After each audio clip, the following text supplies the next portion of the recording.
Yeah, absolutely. And good morning. And of course, we're once again in that situation where we've got pragmatism and innovation from UK manufacturers really rethinking their supply chains. And you're quite right in your introduction. I mean, the pandemic, and again, we're not out of the pandemic. We're starting to see shutdowns in China again, where we were with the changes to the relationship with the EU. The incredible increase in energy costs and material costs has made many manufacturers rethink their supply chains. We're going away from that global view about lowest cost to start to think much more now about resilience. And that comes out very strongly in this research that we're publishing today.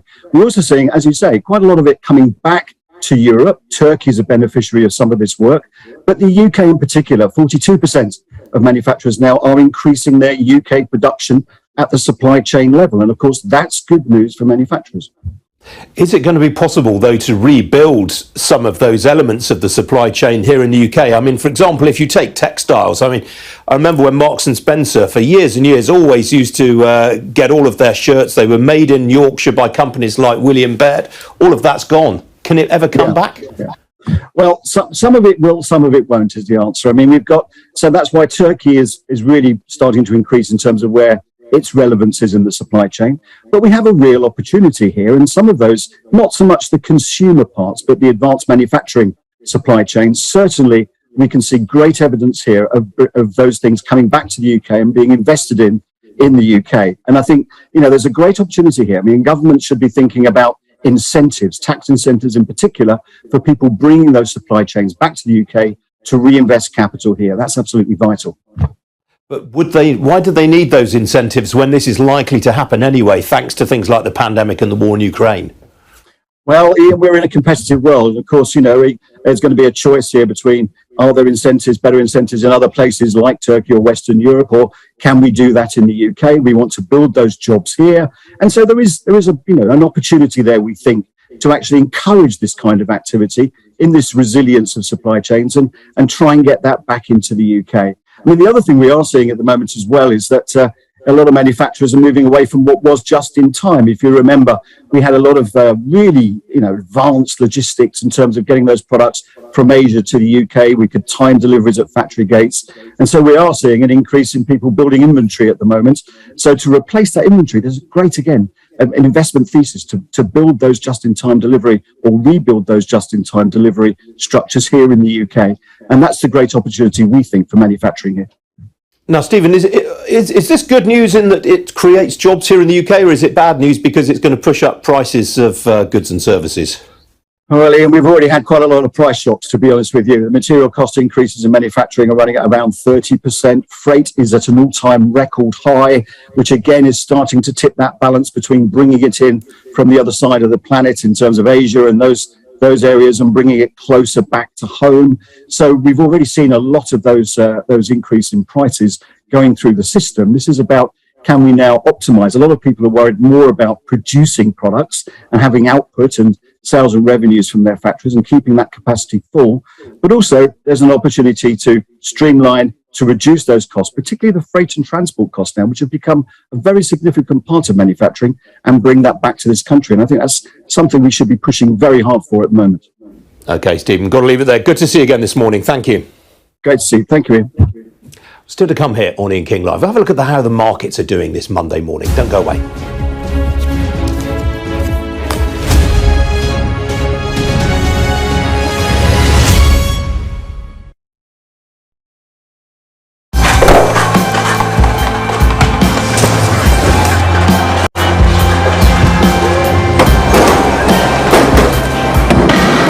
Just made their first move and they've gone in firing Digger.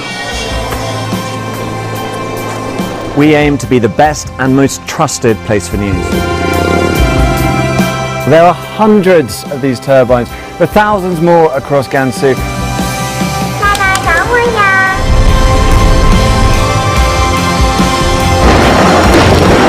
That's what's left of the North Tunnel, where the North Koreans exploded 5 nuclear warheads. This is a show of strength at a time when China is more fragile than it has been at any time in recent years. Shrapnel from that explosion, so you can see it littered along all the way. we take you to the heart of the stories that shape our world. The train station and the airport, they're both closed. We're not sure about the roads. We've seen reports that they are being blocked by police, so we're going to try and find a way out of Wuhan. After 5 days stranded here, this is deliverance. We help you understand the world with us. Tom Cheshire, Sky News, Beijing.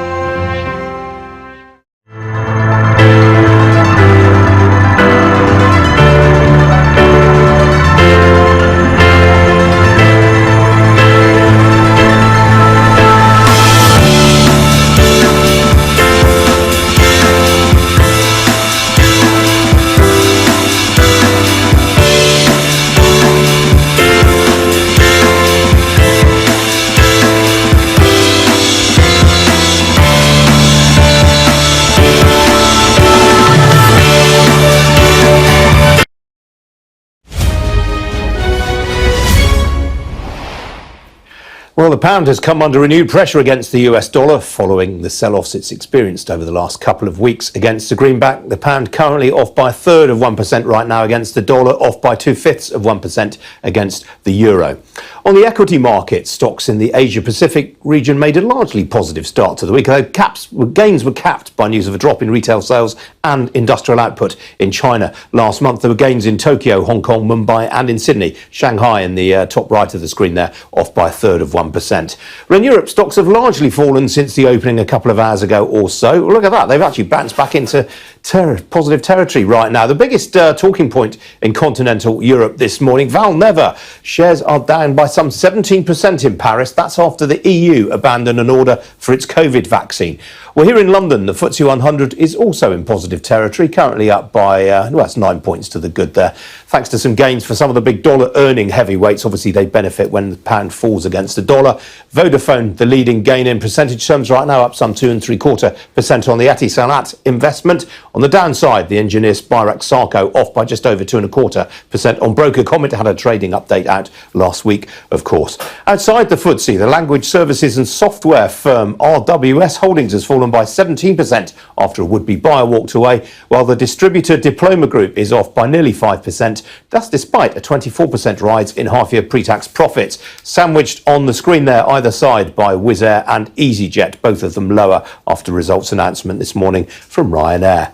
As for the oil price, well, that was lower this morning following news of that data out of China. A barrel of Brent crude currently changing hands at $110.86 a barrel. That is down nearly 2/3 of 1%. Well, with me now is the head of market analysis at Blue and Dolphin, Janet Murray. Janet, welcome to you. I mean, the China data really seemed to have spooked a few investors, though we ought to have seen this coming given all the lockdown, shouldn't we?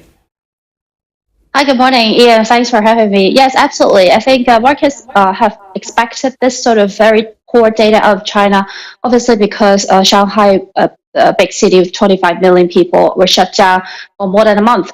So I think the results today actually laid bare how damaging it is to the economy. We saw that retail sales were down 11% year on year, industrial production is down 2%. So these are pretty bad figures and one of the lowest points since the pandemic actually started in March 2020. So I think that definitely puts the government more pressure to ease the policy further. PR Interventions amplifies yours. Organized products and categories for easy access and welcome to Gabby Dave Global. We are a UK-based online e-commerce store, the first of its kind with license to trade in African products. Some of the products are clothing brands and all beauty accessories, hair and beauty brands, natural aphrodisiacs, processed and dried unprocessed food. Our mission at Gabby Dave is to connect African and Caribbean businesses to customers globally. At Gabby Dave, we ensure our sellers get the best deal for their products. We are not just here to help you reach a wider audience. We are also a distribution center to support business growth by fulfilling orders to your customers from our warehouse, making sure customers receive their products on time. We are inviting all Black-owned businesses to trade on our platform because we strongly believe Africans have a unique brand the customer would appreciate globally. So get in touch today and let us make your product and business go far. Here are some of the benefits of using Gabby Dave Global. User-friendly platform, track your shipment, online support, transparent process, multiple SKUs, multiple products, a platform that encourages manufacturers as well as traders. Our marketing and PR interventions amplifies yours. Organized products and categories for easy access and navigation. Access to global community, especially within UK and Europe.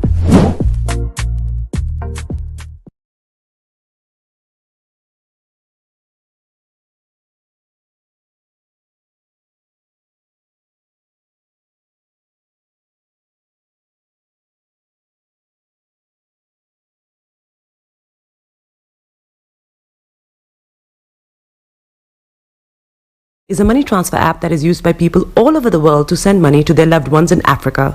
With SendWave, you can send money to Ghana, Nigeria, Kenya, Uganda, and Tanzania. And the best part is, SendWave is absolutely commission-free. Our exchange rates are excellent. You can see for yourself by checking them out on our website. So how do you use SendWave? SendWave is an app that you can download onto your phone from the App Store or Google Play Store. The app is free to download. After downloading it, just open the app and enter your name, email, and phone number. That's it. You're good to go. Make sure you use the promo code SR, S for Star, R for Radio. This promo code will give you £5 free credit to send to Africa on your first transaction. Your money will be delivered to your recipient within seconds. Feel free to call me on 0749 7377 647 at any time. I'll be happy to tell you all about SendWave and help you in any way I can. Remember to use the promo code SR for £5 free credit. Medasse.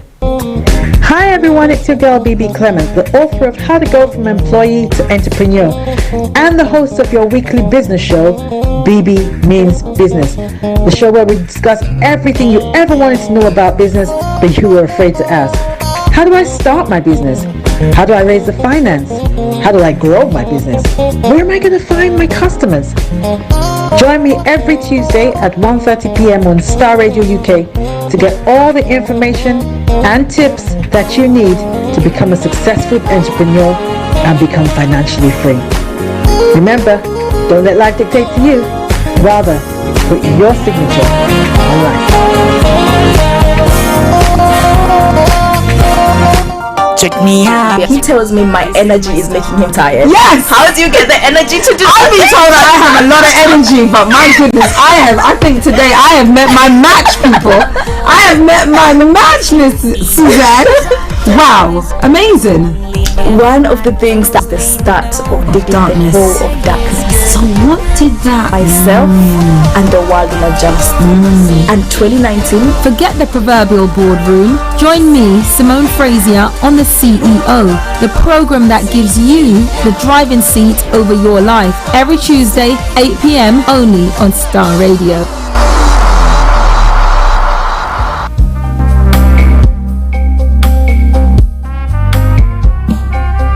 Are you looking for the fastest, reliable, and trustworthy door-to-door shipment company? Well, look no further. When was the last time your family received a shipment back in Ghana on time and in time? You are not sure? Well, Lamb Shippers, we pride ourselves with being the fastest, reliable, and trustworthy shippers you can use. You are assured of a prompt pickup anywhere in the UK by our personnel. They also make sure your items are well packaged to get to its destination in time. When it comes to door-to-door shipment, look no further. Well, Lamb Shippers, contact us on 07939009321 or 07498911820. Or you can visit our website www.welllamp.co.uk. You can also drop us a mail, info@welllamp@gmail.com. Well Lamp Shippers, fast, reliable, and trustworthy.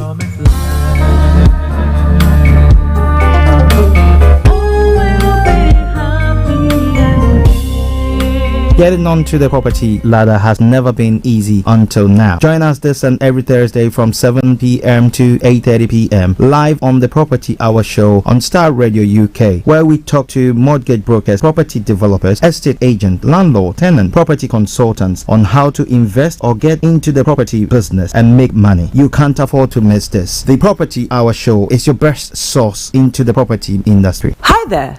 Are you dreaming of owning your own house in Ghana? Then you will need a well-documented piece of land that is free from troubles. I highly recommend My Africa Property for any size of land that you will need.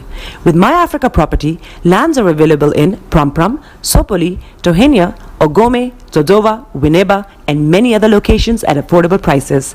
These locations are about an hour away from the airport, only 35 minutes from the motorway, 10 minutes drive from Central University College, 10 minutes drive to the beach, and close to Pram Senior High School and Ghana Men's Soccer Center of Excellence. For more details, visit our website www.myafricaproperty.com or call our UK office on 0208 123 2523.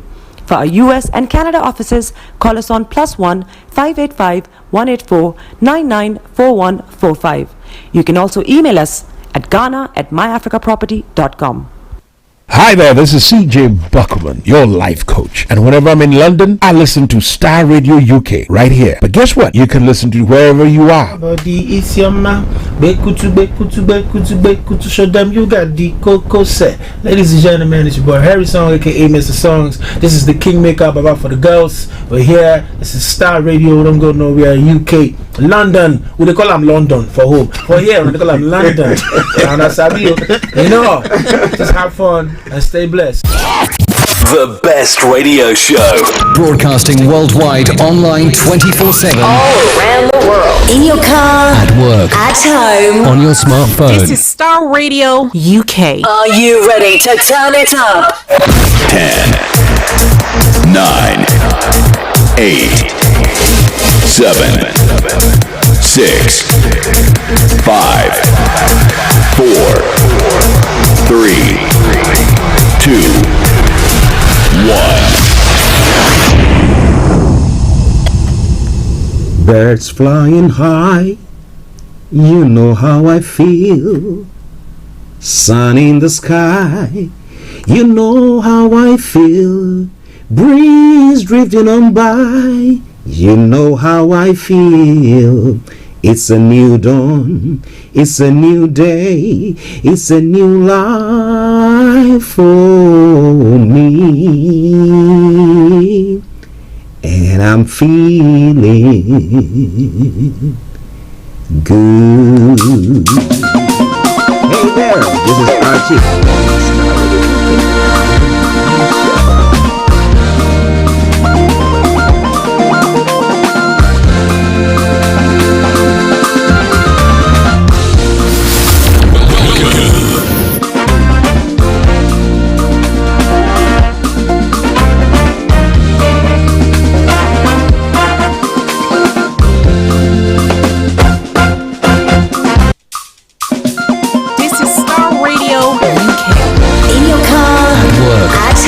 On your smartphone.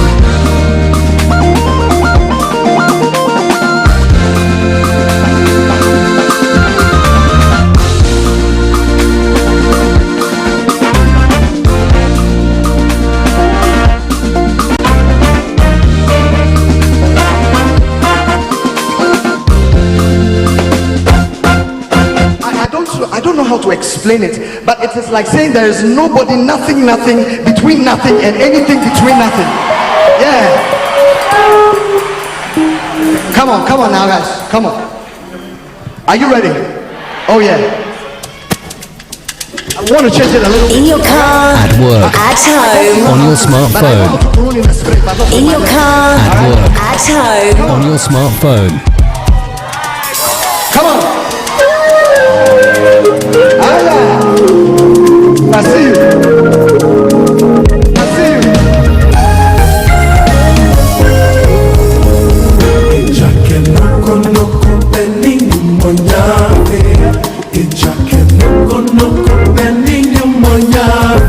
In your car. At work. At home. On your smartphone.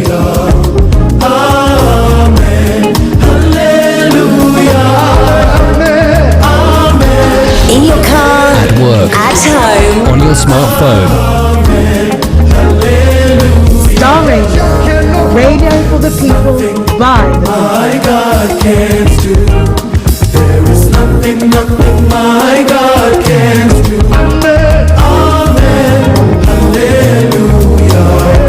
Amen. Amen. Hallelujah. Amen. Amen. Hallelujah.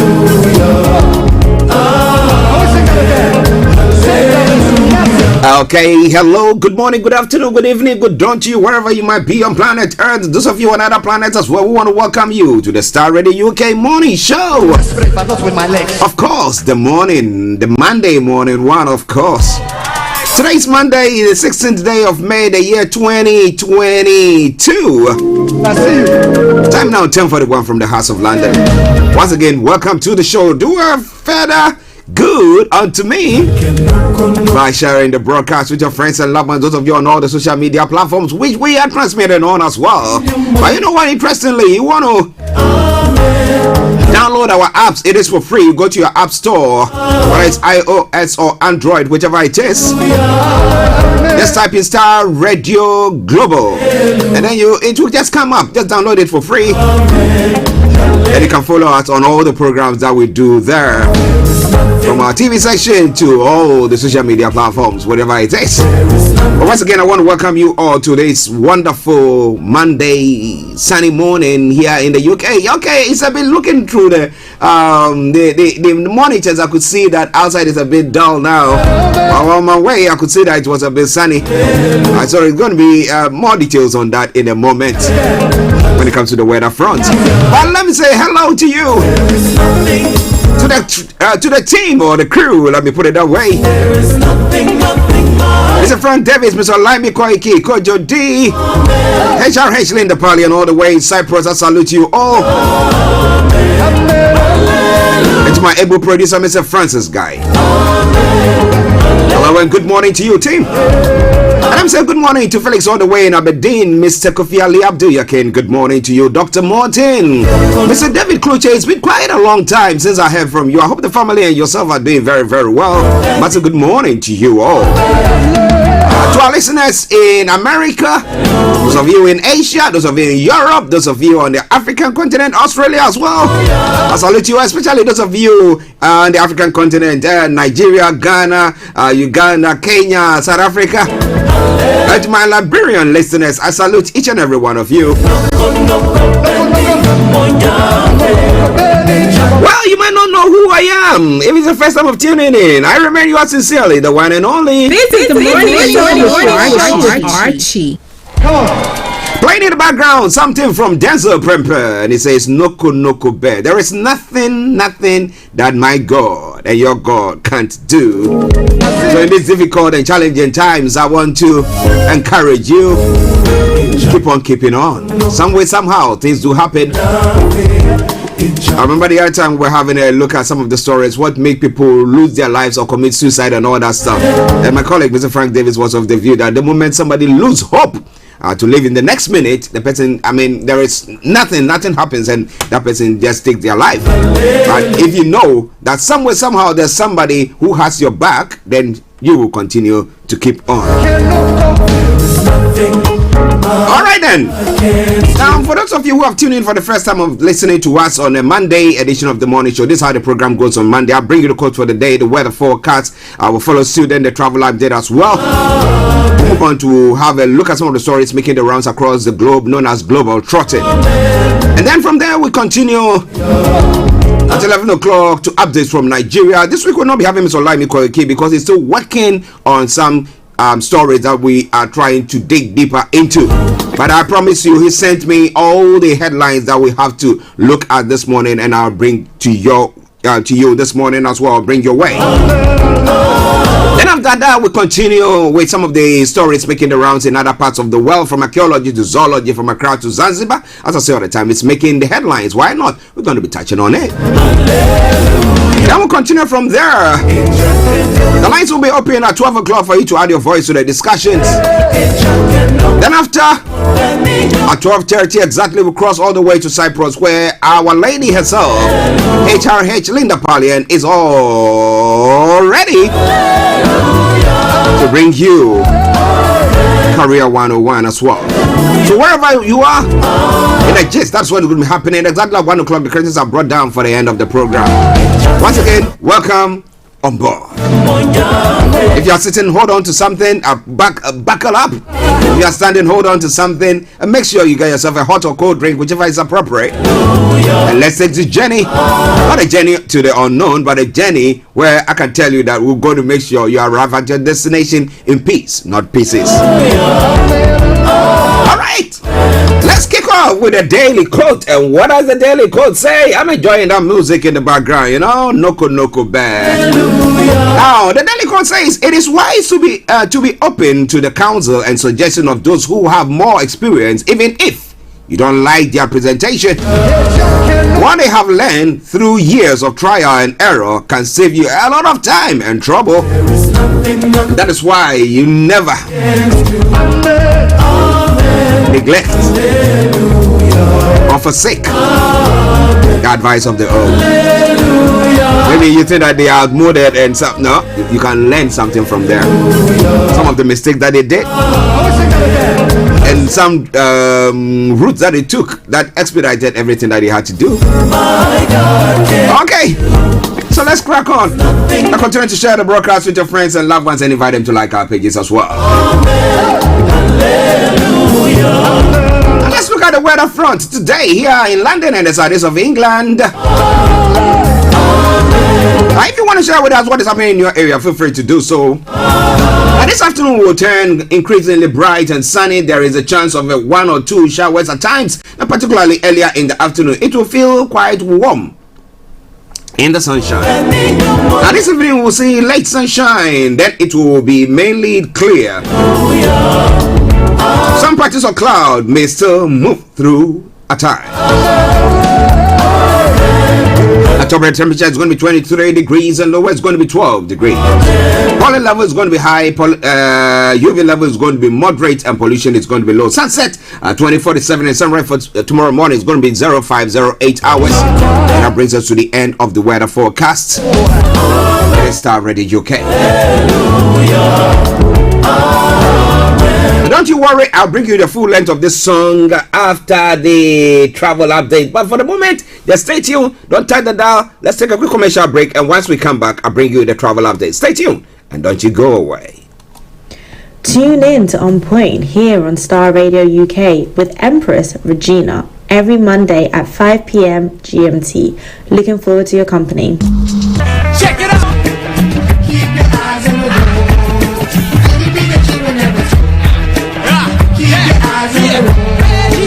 This is Starr Radio UK. Okay, so keep your eyes on the roads. Keep your eyes on the roads. I'll keep you navigated. I promise. I'll born the Starr Radio UK travel update that comes to where every weekday from 10:40. It's now 10:48. Now, on your travel this morning, those of you on the London Underground, the Bakerloo line has got minor delays while they fix a signal failure. So be warned if you are traveling that way. That aside, all the underground lines, good service there. The Northern line is now opened. Now, on the London Overground, there are severe delays. Let me tell you what is happening on that one. Severe delays between Liverpool Street and Chimford Chestnut and Enfield Town due to an earlier customer incident. Good service on the other routes. ELR London Tramlink, TFL Rail, good service there. Moving on straight to the major routes in London. A12, closures A316, closures A4, closures, and Central London Red routes closures there as well. But keep your eyes on the roads, keep your eyes on the roads as we keep you navigated. I promise, our bond, the Starr Radio UK travel update that comes your way every weekday from 10:40. Check it out. Now, on the riverbank this morning, apart from the Woolwich Ferry that's got special service, all the others have got good service. And let's move on straight to the National Rail, the final segment of our travel update. And I can tell you, East Midlands Railway, First Transparent Express, Southwestern Railway, and Thameslink have all got special service. But East Midland has got severe delays. So please, if you are traveling on that route, please check before you leave. That aside, all the others, good service. So on that note, once again, let me say good morning, good afternoon, good evening, good dawn to you, wherever you might be on planet Earth. Enjoy your commute for today. But you know what? Continue to keep those eyes on the roads. Tune in to On Point here on Star Radio UK with Empress Regina every Monday at 5 p.m. GMT. Looking forward to your company. Hi guys, this is your friend Uruj from SendWave. SendWave is a money transfer app that is used by people all over the world to send money to their loved ones in Africa. With SendWave, you can send money to Ghana, Nigeria, Kenya, Uganda, and Tanzania. And the best part is, SendWave is absolutely commission-free. Our exchange rates are excellent. You can see for yourself by checking them out on our website. So how do you use SendWave? SendWave is an app that you can download onto your phone from the App Store or Google Play Store. The app is free to download. After downloading it, just open the app and enter your name, email, and phone number. That's it. You're good to go. Make sure you use the promo code SR. S for Star, R for Radio. This promo code will give you £5 free credit to send to Africa on your first transaction. Your money will be delivered to your recipient within seconds. Feel free to call me on 0749 7377 647 at any time. I'll be happy to tell you all about SendWave and help you in any way I can. Remember to use the promo code SR for £5 free credit. Medasse. Hi everyone, it's your girl BB Clement, the author of How to Go from Employee to Entrepreneur and the host of your weekly business show, BB Means Business, the show where we discuss everything you ever wanted to know about business but you were afraid to ask. How do I start my business? How do I raise the finance? How do I grow my business? Where am I going to find my customers? Join me every Tuesday at 1:30 p.m. on Star Radio UK to get all the information and tips that you need to become a successful entrepreneur and become financially free. Remember, don't let life dictate to you. Rather, put your signature on life. Everywhere you go, Afrobeat reggae dancehall taking over. Everywhere you go, Afrobeat reggae dancehall taking over. Yo, what's up, people? This is a boy Raskin Bobo One. Tune in every day, every night at the Star Radio UK with the big man them Archie. When I say Orta, you say fire. Welcome back to the program. It is Star Radio UK, your favorite African and Caribbean radio station in London. Bringing the time now to exactement 10:53. And let's now move on straight to what? Global Trotting, bringing you all the news that is making around this morning on the global front. And this is Star Radio UK, your Monday edition of the morning show. Stay tuned and let's crack on. Well, what's happening from across the globe? Interesting times ahead. Some would say when it comes to Nigeria, what are some of the stories going to be looking at? We went there to gang rape his wife. Bandits who kidnapped man in Kaduna reveal. And that is sickening.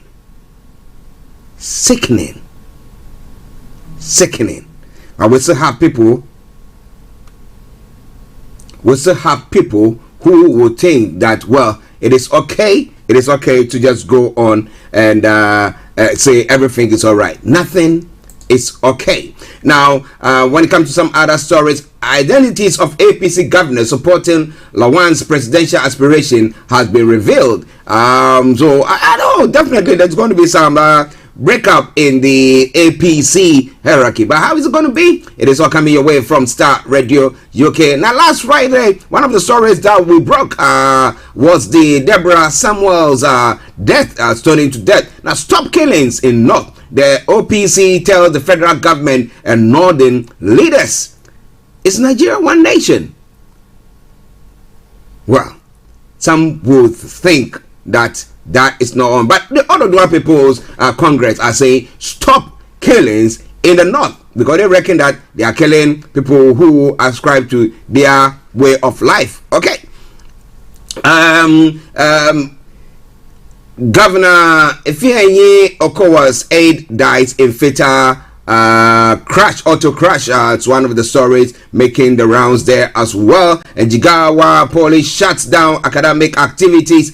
These are all due to unrest that is happening in those areas. But a lot more going to be coming your way from Star Radio UK. Police arrest 3 suspects over mysterious murder of Bauchi local government APC chairman. My goodness. All right then. So now let's move on to other parts of the world. Let's look at some of the stories making the rounds there. NDC will oppose Ejapa deal vigorously, Mahama is saying. But the question is, when it happened that the e-levy debate went on and on and on, there was this dragon of feet and everything. Do you think that now the the NDC has still got the force to be able to resist this Ejapa deal? Or, as some listeners ascribe to this, say that, well, it's just a matter of time. They'll just bribe some people who think that they need to fight for their seats from the position, and therefore they will take it. And by the time you say Jack, everything is in place, and they will be the Ejapa deal will be in place. So now, what do you think about all that? It is Starr Radio UK,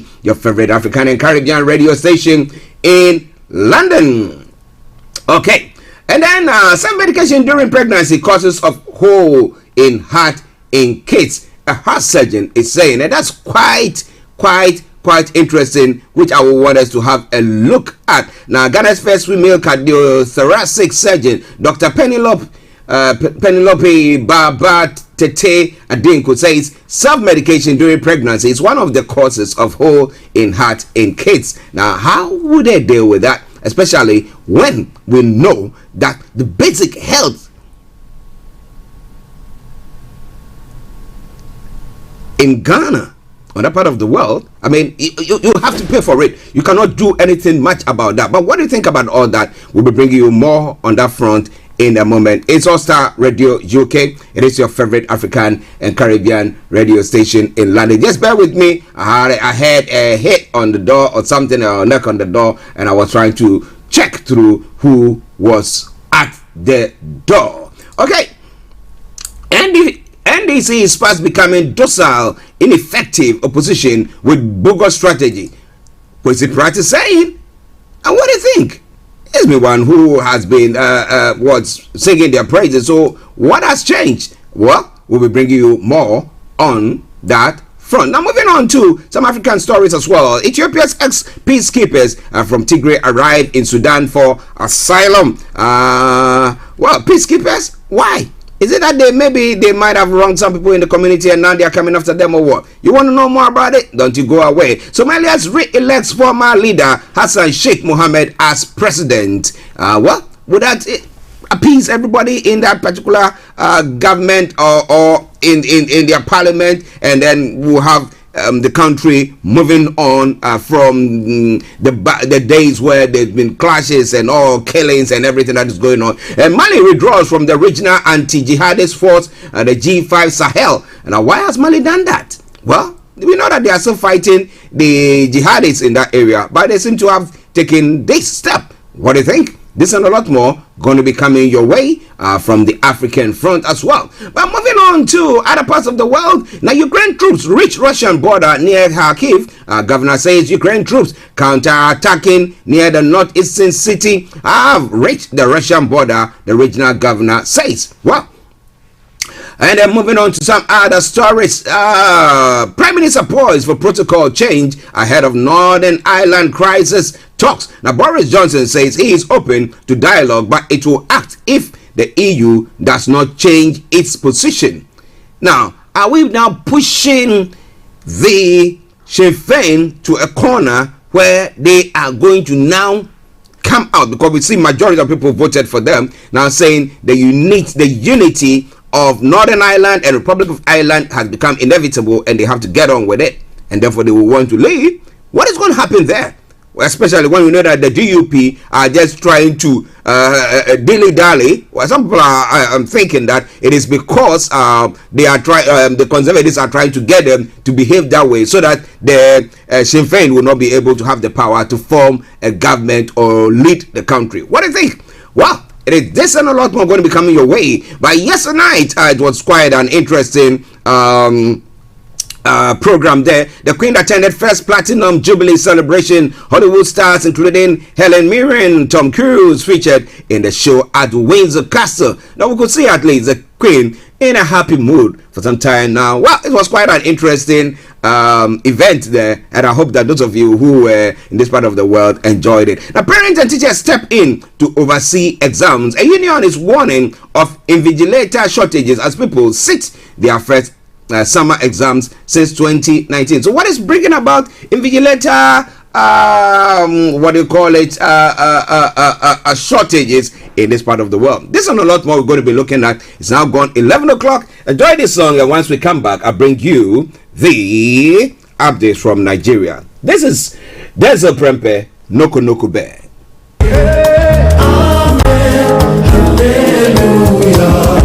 Well, it is Starr Radio UK, your favorite African and Caribbean radio station in London. I see you.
to turn it up.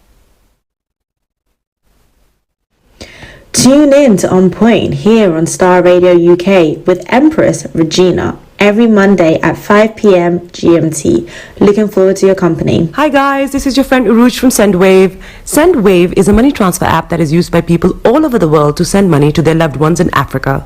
With SendWave, you can send money to Ghana, Nigeria, Kenya, Uganda, and Tanzania. And the best part is, SendWave is absolutely commission-free. Our exchange rates are excellent. You can see for yourself by checking them out on our website. So how do you use SendWave? SendWave is an app that you can download onto your phone from the App Store or Google Play Store. The app is free to download. After downloading it, just open the app and enter your name, email, and phone number. That's it. You're good to go. Make sure you use the promo code SR. S for Star, R for Radio. This promo code will give you £5 free credit to send to Africa on your first transaction. Your money will be delivered to your recipient within seconds. Feel free to call me on 0749 7377 647 at any time. I'll be happy to tell you all about SendWave and help you in any way I can. Remember to use the promo code SR for £5 free credit. Medasse. Welcome back to the program. It is Star Radio UK, your favorite African and Caribbean radio station in London, bringing the time down to exactly 7 minutes past the top of the hour, and that means it is time for updates from Nigeria. So now let's go to Nigeria straight, where I have some stories making the round that I'm going to be bringing your way. Maybe you're listening to us and you have some other stories making the rounds there for free, and send it to us. I promise you we're going to be looking into it. Well, there's some information coming through. The man who helped Abacha launder 23 million recently recovered by UK government. We're going to be looking into that story. Interestingly, who were the helpers and what did they also get out of it? Now, gunmen killed PDP member in Delta State. Some more stories that is coming your way from Nigeria. And task force foils bandit attack on 3 Niger local government areas. And then Deborah calling Jesus Christ prophet is blasphemy. Is that what happened there? Well, we're bringing you more on that front. And Air Force Commander urges synergy among security agencies to tackle insecurity. Is that the way forward for Nigeria to bring about some security in there? Well, a lot of stories making the rounds there, and I promise you, if it's making the headlines, why not? We're going to be touching on the Nigerians demand justice for sound engineer set ablaze over 100 naira in Lagos. So what is all this road street justice thing that seems to be going on? Okay, and interestingly, 5 terminal operators to lose license over decay in port, says the MPA. Now 5 injured, 1 confirmed dead in how Mechi saved me from DSS. El Rufai is saying so. Fortunately or automatically, you will see that Amechi will be El Rufai will be supporting Amechi in his bid to become the president. Gunmen reportedly engaged military in all-night shootouts in Onitsha. Okay, this is a lot more we're going to be looking at. So now let's start it with this latter one. Now, unidentified gunmen on Sunday night allegedly engaged military men in a shootout at 3-3 estate and Kwele as Zuraka near Onitsha. Now, sources said the shootings, which started about 10 p.m., lasted late into the night with bullets flying in the air while expended shells dropped on roofs of residents in Torrent. It was gathered that the shootout started after the unidentified rifle-wielding men took the battle to the doorstep of the military in a spot where they were stationed within the state. Now, a resident of the area who spoke to a correspondent said they were scared all through the night as sounds of gunshots rent the air. Now, she said it is true. Yesterday night at Housing Estate Gate, unknown gunmen attacked the military men securing us. There was 3 hours open fire. My estate was hot from 10 p.m. to 12 a.m. last night. Now, call your colleagues living at Onitsha to confirm. The sources said it was learned that the gunmen also visited the government reserved area, the GRA, in Onitsha, where they also shot intermittently. As one of the time As of the time of filing this report, no police confirmation has been received. So we'll be following it as and when we get any info or intel about that, we'll be bringing that your way. We went there to gang rape his wife. Bandits who kidnapped a man in Kaduna reveal. Now, doing it with impunity. Now, the operatives of the Inspector General of Police Intelligence Response Team have rescued a family man from bandits, terrorists in Kaduna State. The terrorists are said to have kidnapped their victim, Malam Jibril Saidu, at his house on April 29th this year. Now, from their confession after arrest, the criminal element said they had stormed Saidu's wife that night purposely to gang rape her. However, upon sighting the husband in the house, they resolved to abduct him for ransom. The two suspected bandits arrested Abdurrahman Lolo and Muhammad Sani. Now, reports confirm that they were nabbed by the force team led by DCP Olatunji Diso. Their arrest, it said, understand that was made following a distress call to the Operation Puff Ada that some kidnappers had invaded the Bandoko community in Kaduna. Speaking while parading the suspect, the force public relations officer CP Muyiwa Adejobi said the suspect confessed that their initial plan was to abduct and gang rape the victim's wife. He said at about 11:30 p.m. on the 29th of April 2022, some bandits attacked a house in Bondoko to kidnap a woman and gang rape her all night. Oh, God have mercy on me. All right then.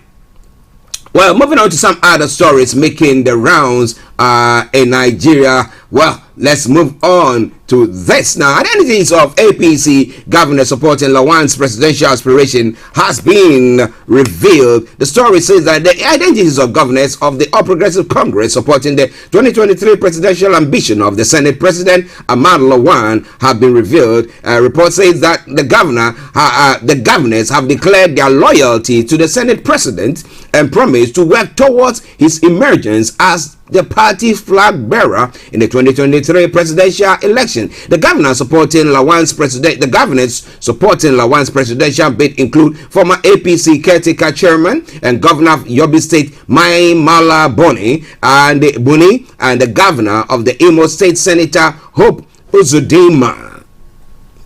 It goes on further to say both governors on Friday led some senators to the National Secretariat of the APC to return the expression of interest in presidential nomination forms for Lawan. In an interview with journalists, Uzodinma said he is supporting Lawan to succeed President Muhammadu Buhari in 2023 because he is experienced and the best man for the job. The Imo governor said he is pitching his tent with the Senate. The president, because he was his former colleague in the National Assembly. He had said, like you know, most of us here are from the National Assembly. Some serve, some are non-serving, particularly like me. I left the Senate on sabbatical to go and contest an election in Imo State, and I'm on borrowed status in Imo State as the governor. Now today we are here in solidarity to accompany our leader, the Senate President, to submit his duly completed form, and we have submitted the forms below. Well, some of the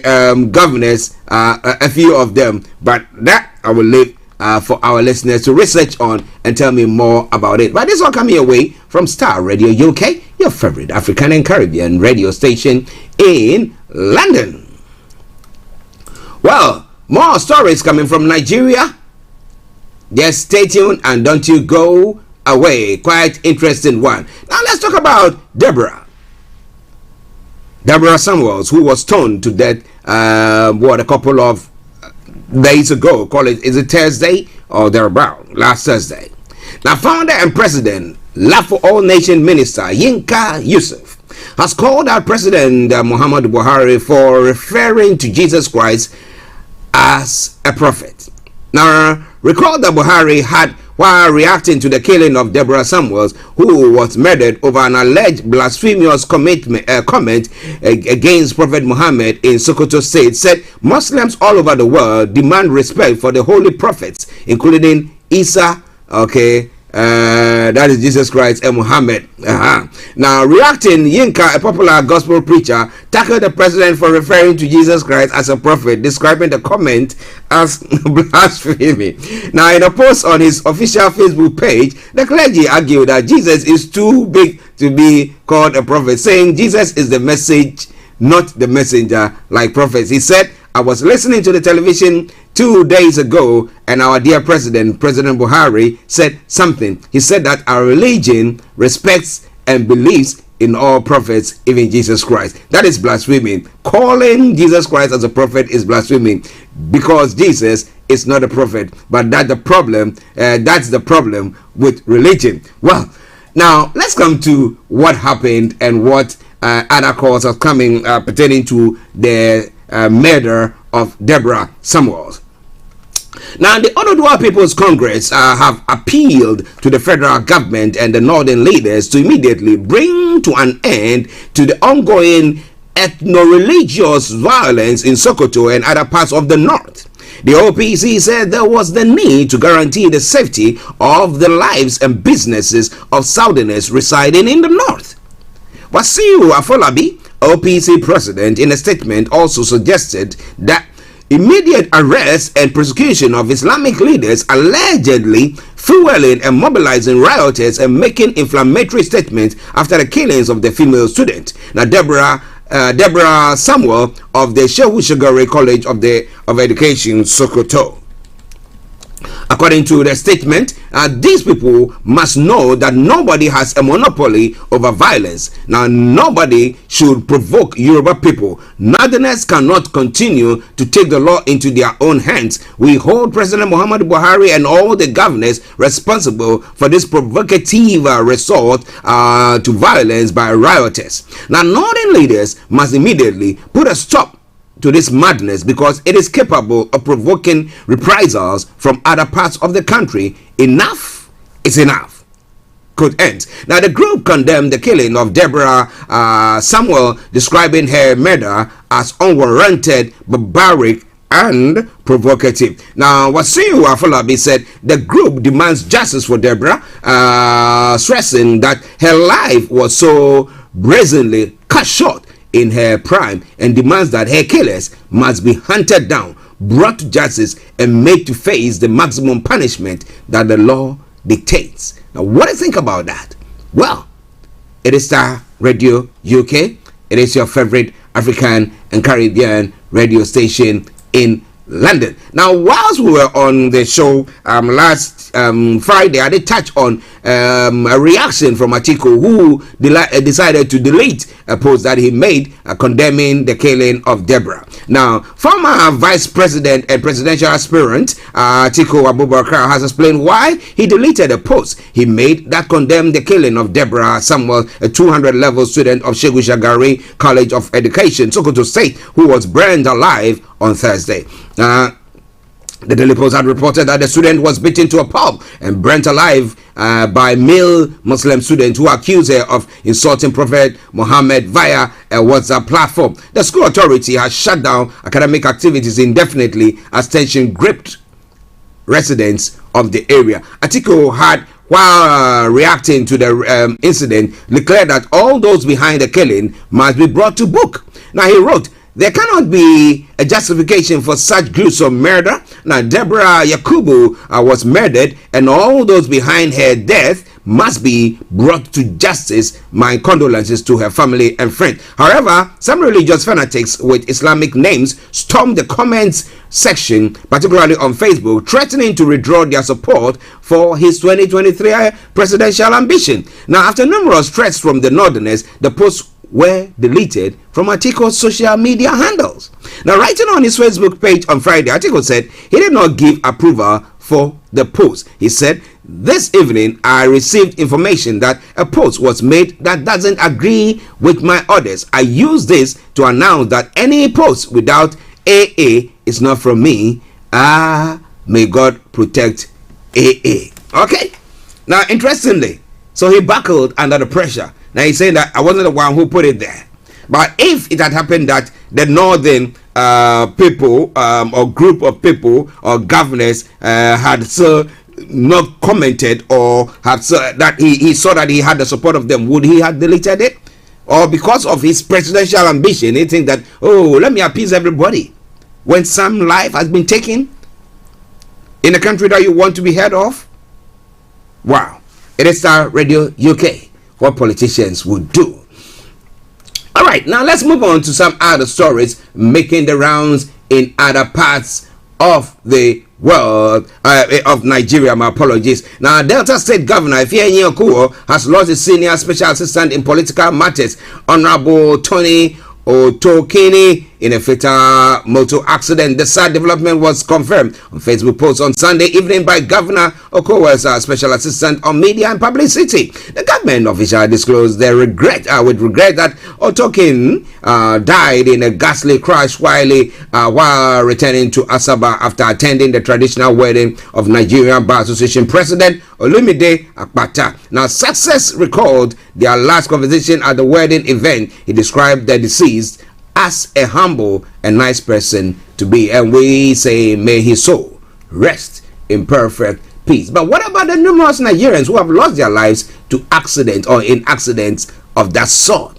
And what has been done about that? We're not saying that accidents don't happen in this part of the world. No, they do. But whenever any accident happens, the authorities try to go into it, look at the causes of this, and then try to put measures in place to mitigate such occurrences. But when it comes to our place, nothing of the sort happens. We still, well, it's one of those things, and we still prod on, and we still have lives being lost to such, via such sad situation. And I think that it's about time that citizens take these laws into their own hands. And that's why the other time when we were debating the LGBTQ plus whatever debate back in Ghana, where we have people in arms, angry and all that stuff, I did say that, look, there are other issues that are more pressing, that is taking the lives of people, that we need to get everybody on to critique or criticize government, so that government can set up and see to address those issues. But what has been done about that? Nothing. The police command in Bauchi have arrested 3 suspects over the mysterious murder of Bauchi's local government APC chairman, Alhaji Hussein Gwaba, in the state. Now, this is contained in a statement by the command spokesman SP Superintendent Ahmed Wakil, made available in Bauchi. Now, he said preliminary investigation into the murder of Alhaji Gwaba had led to the arrest of 3 suspects for interrogation. The result of the autopsy is being awaited. The outcome of the investigation will be made public.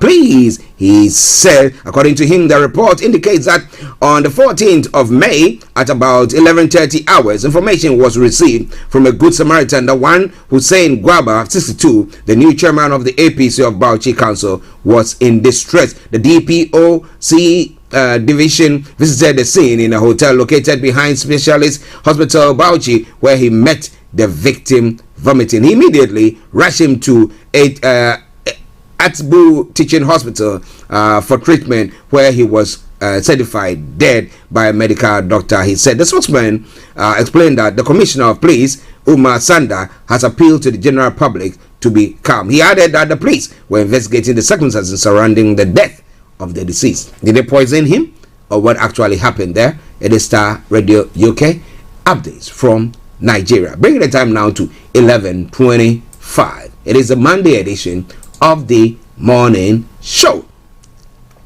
Now, a yet to be identified gunman has reportedly shot dead a member of the People's Democratic Party in Oto-Owe, a so-called North Local Government area of the Delta State. The victim, identified as Mr. Christopher Ojayansu, who was traced to his residence in the wee hours of Sunday, where he was shot dead by the suspected assailant, who made away with his car. Are you a man? Okay. Now, he's said to have been killed in the presence of his wife and children between 4 to 5 o'clock in the morning. Sources said that the gunman only took the car of the victim, which they used as a getaway car after a robbery operation. Now, I went to further say they were operating in the area but ran out of fuel and wanted to get away car. So they traced an outside bulb light which was shining at the dead of the night to Olive's residence, maybe thinking he must be a big man to have his generator set on at that time. Now, Ojayanso was said to be the only one who still had his generator set on at that time. So is it that in Nigeria they do turn the generators off at some time of the night? Now, if yours is still running, that means you've got too much money. Is it? Well, it is Star Radio UK, your favorite African and Caribbean radio station in London. Now, so bringing you some more stories from Nigeria when it comes to the political front as well. Now, the governor of Kaduna State, Nasir El-Rufai, has revealed how the former Minister of Transportation, Rotimi Amechi, rescued him from the third Department of State Services detention. Now, El-Rufai, while speaking during Amechi's visit to Kaduna State, said his wife would never forget what Amechi did to rescue him from the secret police. Now, Amechi had visited the state on Sunday to seek the support of delegates of the All Progressive Congress ahead of the presidential primaries of the party. Now, Kaduna State Governor narrated how Amechi drove him to the office of the DSS and ensured that he was released on the same day. Now, El-Rufai in the statement said, one time the SSS wanted to arrest me that I wrote something. Now, Governor Amechi called and said, I will take you there and I will not leave you until they let you go. What did you do? He took me there in his car and stayed there until they let me go. Now, till tomorrow, my wife will never forget that. Amechi is a favorite Nigerian. Amechi will be hoping to clinch the presidential ticket of the ruling party ahead of the national leader of the party, Bola Tinubu, Vice President Yemi Osibanjo, and others. Well, these are all going to be happening in Nigeria. How many days more? There are 260 something days more for that election. And what is going to happen? Is there going to be an election or not? That's some question that people seem to be asking. But stay tuned and don't go away. Bringing you one last story from Nigeria before we bring the update to a close. The men who helped Abacha launder $23 million recently recovered by the UK government. Who are they? The 23.5 million Abacha loot recovered this month by the UK's National Crime Agency was forfeited by Mohamed Abacha and an offshore company, Mecosta Securities Incorporated, the British agency had said. Now, further investigation based on the NCA exclusive disclosure and analysis of leaked financial records and court documents shows that Mecosta account in London, which the stolen funds were recovered, was controlled by Kebbi State Governor Atiku Bagudu. In the 1990s, Mr. Bagudu worked in the role of an Abacha bagman, helping to steal and stash hundreds of millions of dollars across the world. On May 5, the NCA released a statement disclosing the recovery of $23.439 million siphoned out of Nigeria in the 1990s by the Abacha family and associates. The agency said it acted at the request of the U.S. Department of Justice. The U.S. DOJ stated its civil forfeiture case and has since obtained forfeiture orders in the district court in Washington, D.C. against stolen Nigerian assets linked to Mr. Abacha. The U.S. DOJ told the court their assets were routed through the American jurisdiction and stashed in several other jurisdictions, including the UK, by the Abacha family and associates, mostly notably Mr. Bagudu. The funds form part of a larger pool of monies identified by the United States Department of Justice.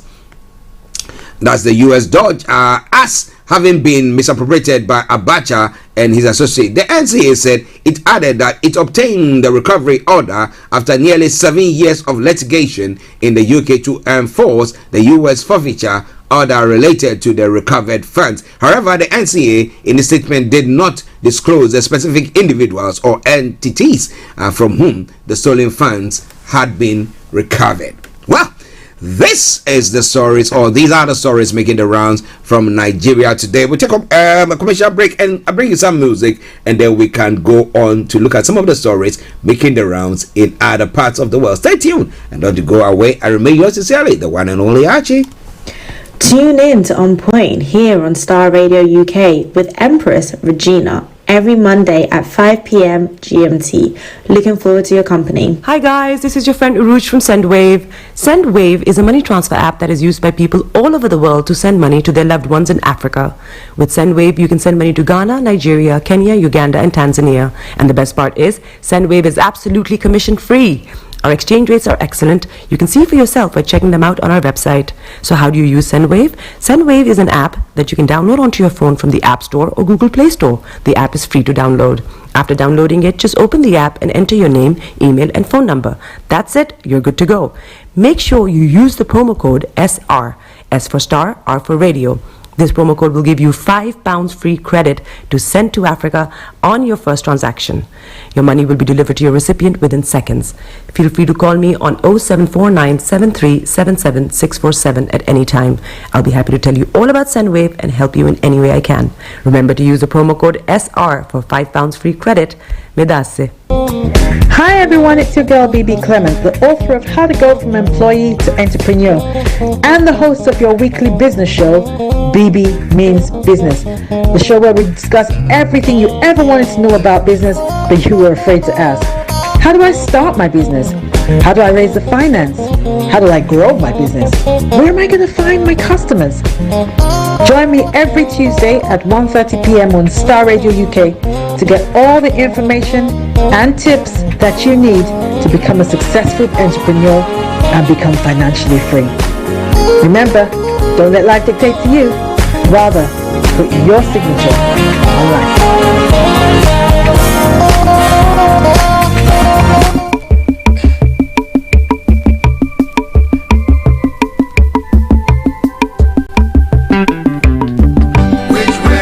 Well, enjoy the song from Sonny Okuson, which way Nigeria. Is Nigeria still going to be having their elections come next year, 2023 May?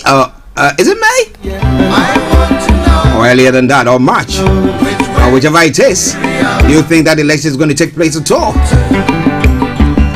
Well, the DSS has come to debunk some statement that came from them, that were alleged to have come from them, saying that, well, because of the state of insecurity, they might postpone the election culminating, and they've come to say that, well, that is not true at all. But the question once again, which way Nigeria? Which way is Nigeria actually going? Stay tuned, don't you go away. Enjoy this song and I'll be with you. Independence, we still find it hard to start. How long shall we be patient before we reach the promised land? Let's save Nigeria, so Nigeria won't die.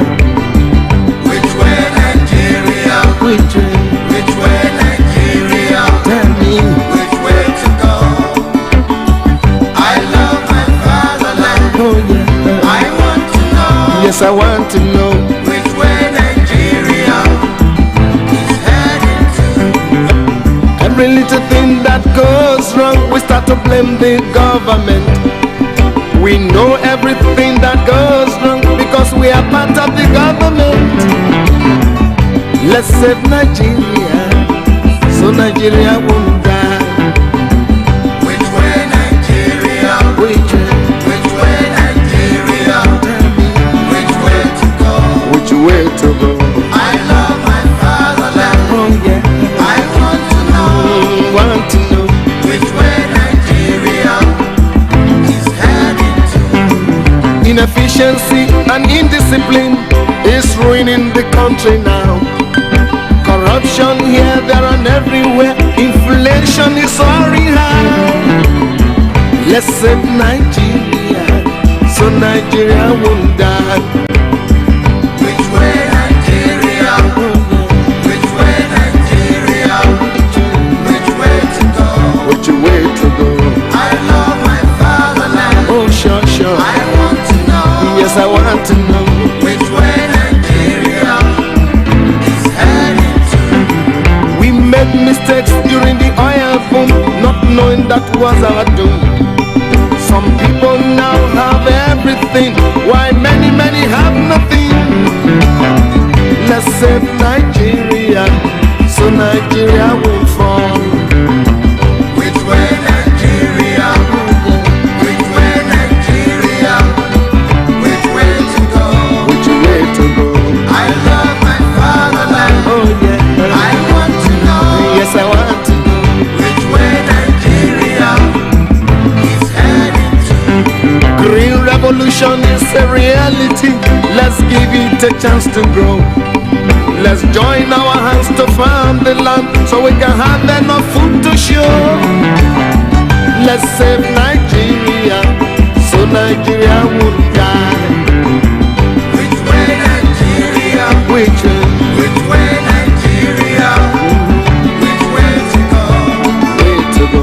I love my fatherland. Oh sure. I want to know. Yes, I want to know. Which way Nigeria is headed to? Our ambition to be millionaires is running the country down. We all want to be millionaires and to live in the air.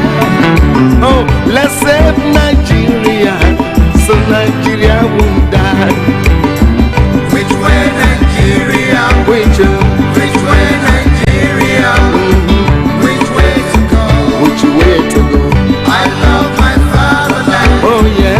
I want to know. Yes, we want to know. Which way Nigeria is heading to?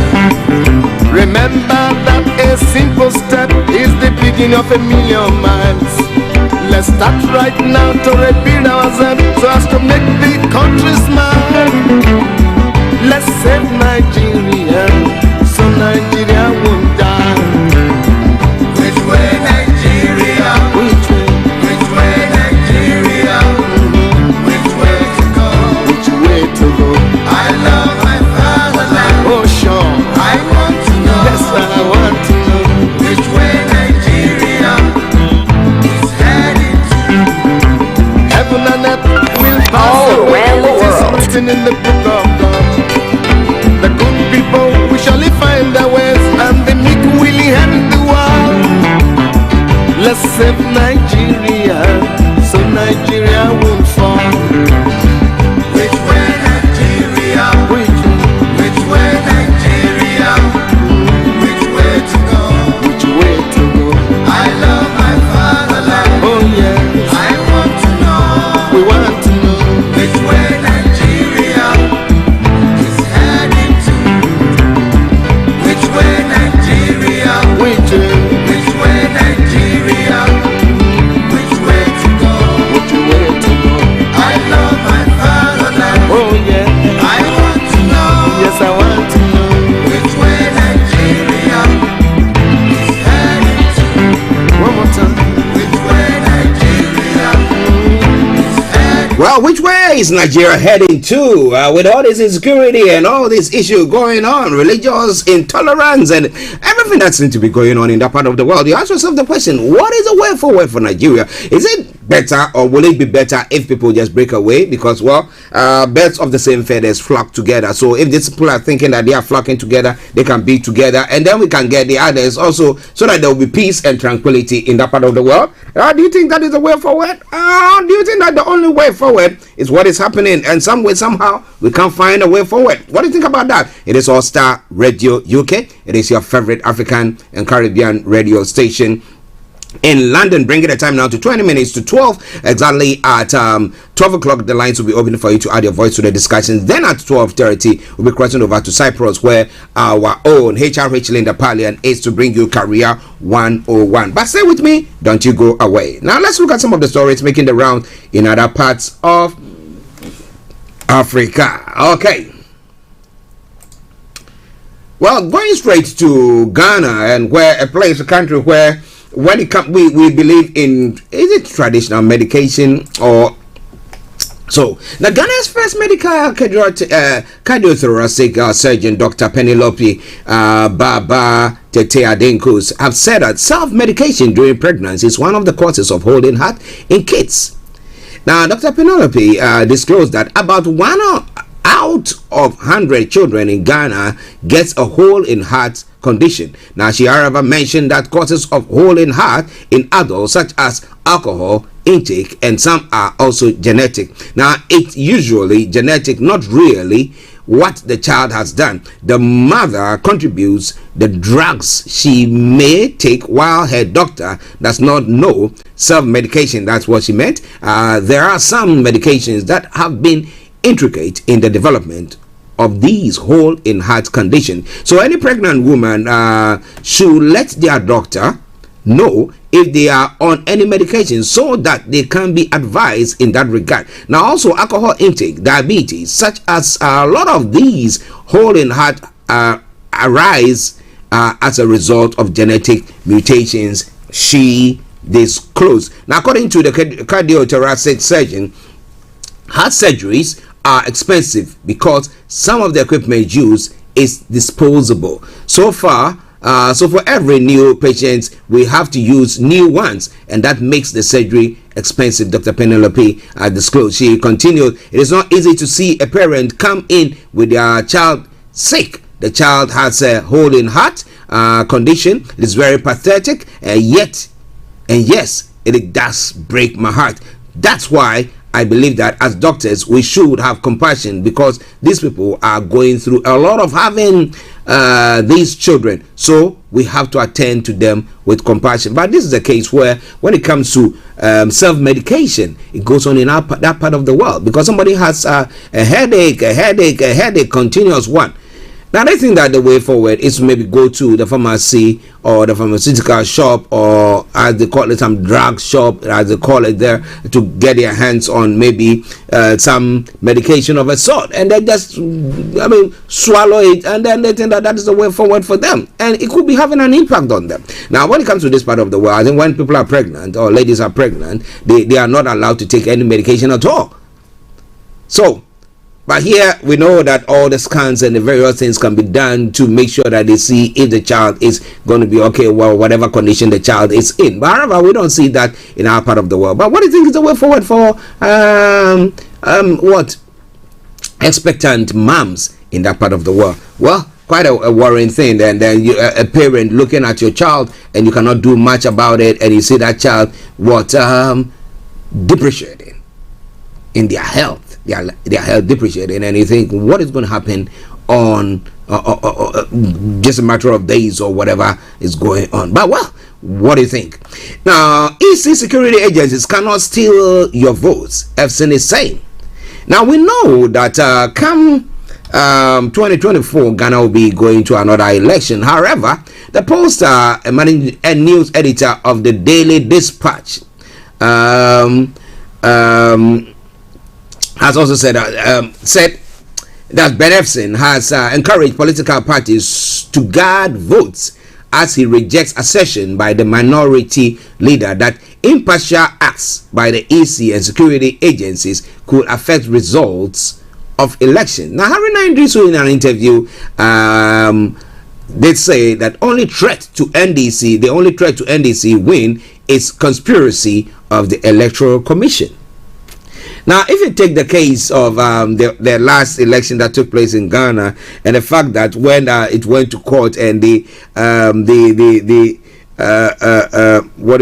NDC were calling for the electoral commissioner, the chairman of the electoral commission, to appear and justify why some results were not tallying the way they're supposed to, and figures were changed here and there, then someone would say, well, I think what they're saying is right. However, Ben Efson says that the NDC will win. Okay, that's what Harry Knight is saying. He said the NDC will win in 2024. The only threat is to it is the conspiracy of an electoral commission which may decide to collude with other political parties to rob us of our victory. He said the state security agencies, if they fail to demonstrate neutrality, the NDC will stand up to them in 2024 because we have a right to self-defense. Now, if they cannot act neutral and responsible and decide that they are going to side with the ruling elite and ruling government, we will bear the consequences of it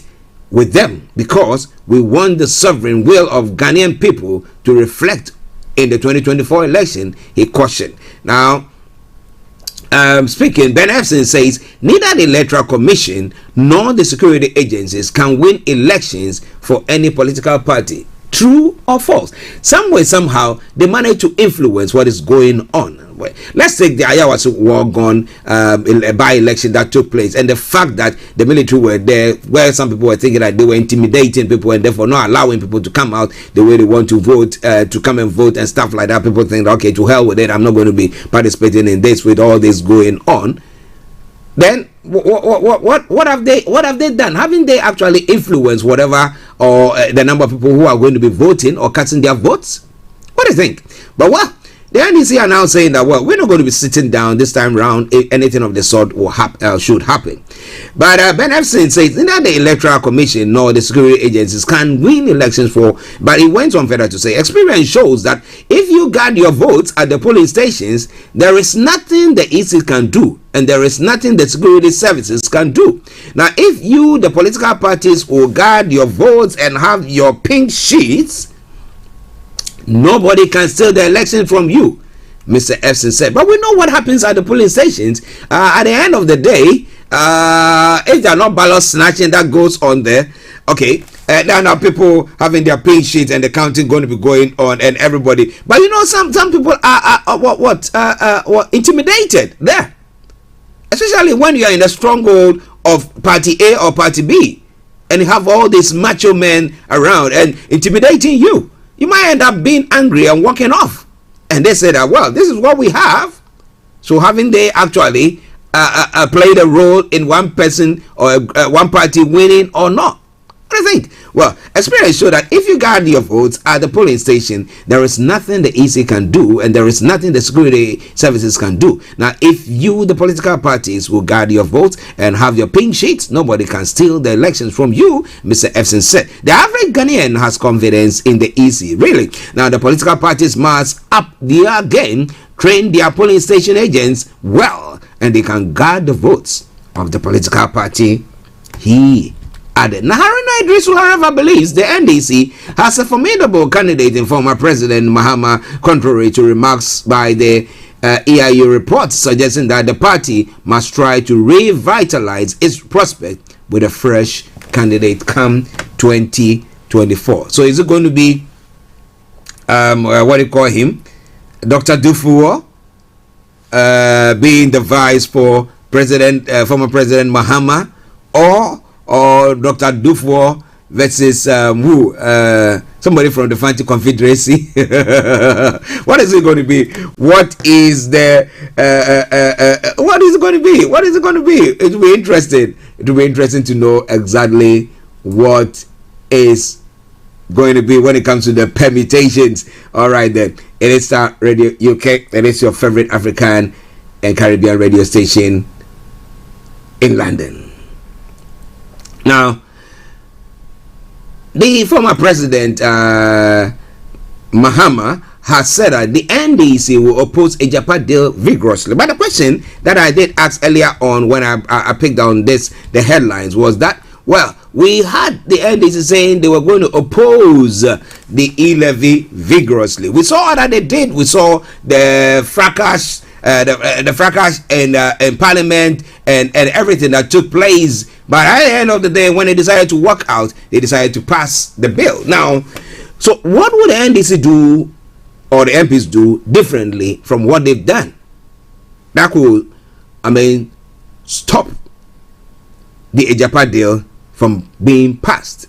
Now, former President John Mahama says the NDC will vigorously oppose the Ejapa deal if government reintroduces it. The government has said that they're going to reintroduce it. So how?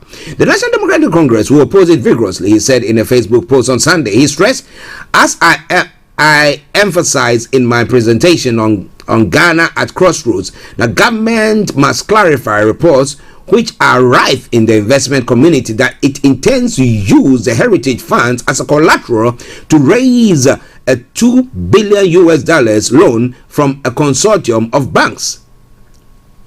We wish to serve notice that if this turns out to be true, we in the NDC will oppose it vigorously in the same way that we oppose the Ejapa deal. Mr. Mahama further noted, we cannot support the collateralization of every single source of future revenue just to finance today's consumption. The comment comes on the back of recent remarks by the Finance Minister Ken Ofori-Atta that government is still considering the move. Now, sources say the Minerals Income Investment Fund, the MIIF, is redesigning its strategy for listing the Japan royalties on the London Stock Exchange and the government stock exchange as well. Parliament on August 14th approved the controversial Japan Mineral Royalty Limited Agreement with the government of Ghana despite a walkout by the minority. Now, 2 years ago, the House passed the Minerals Income Investment Fund Act. That's in 2018, which establishes the fund to manage the equity interests of Ghana in mining companies and receive royalties on behalf of government. The fund is supposed to manage and invest these royalties and revenue from equities for higher returns for the benefit of the country. The law allows the fund to establish special purpose vehicles to use for the appropriate investment. Last month, government introduces an amendment to the act to ensure the SPVs have unfettered independence. The approval will enable the country to use a special purpose vehicle, Japan's Royalties Limited, to secure about $1 billion to finance large infrastructure projects. In line with that, Japan, which will operate as an independent private sector entity, will be able to raise funds from the capital market both locally and internationally as an alternative to conventional debt capital market transaction. The funds, which are expected to be raised from the Ghana Stock Exchange and the London Stock Exchange, will be a long-term capital without a corresponding increase in Ghana's total debt stock and hence without a public debt repayment obligation. So the question that has been asked or continues to be asked is who are the governors, the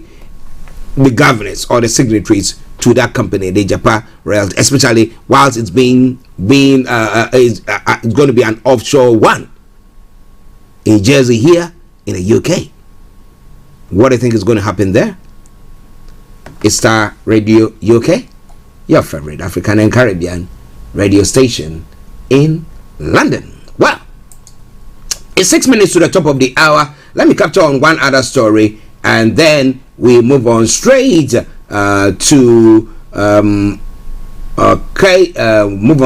some other stories making the rounds in other parts of the world, from Africa still. Now we have Kwesi Pratt. NDC is fast becoming docile, ineffective opposition with bogus strategy. That's Kwesi Pratt is saying. Now Kwesi Pratt Jr. says NDC is an ineffective opposition. He believes party is not doing enough to put government in check. Accuses NDC of using bogus strategy to please government. Now managing editor of the news Inside newspaper, Kwesi Pratt Jr. has accused the main opposition National Democratic Congress of being an ineffective opposition party.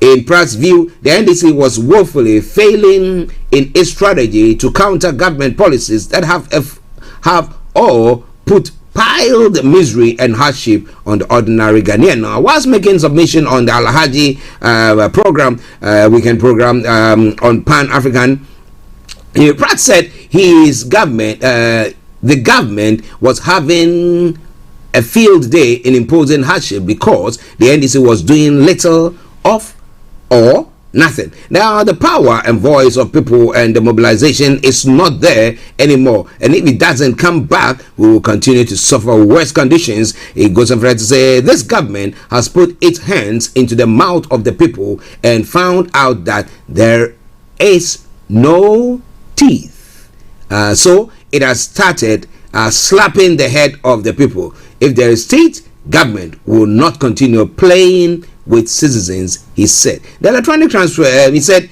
that the NDC failed to get anything from a move to injunct the electronic transfer, that's the e-levy, through Supreme Court. If we continue to get a docile and ineffective opposition, we are in trouble, he cautioned. A fellow panelist, former NDC MP Inusa Fuseni, defended the minority in parliament, stating that their current strategy of opposing bad policies was continuing unabated in parliament. But what result would I yield for the common or the ordinary Ghanaian? Those are some of the stories making the rounds in Ghana today. It is all coming your way from Starr Radio UK, your favorite African and Caribbean radio station in London. Let's move on straight to other parts of Africa before we take a break at 12 o'clock and then continue with it.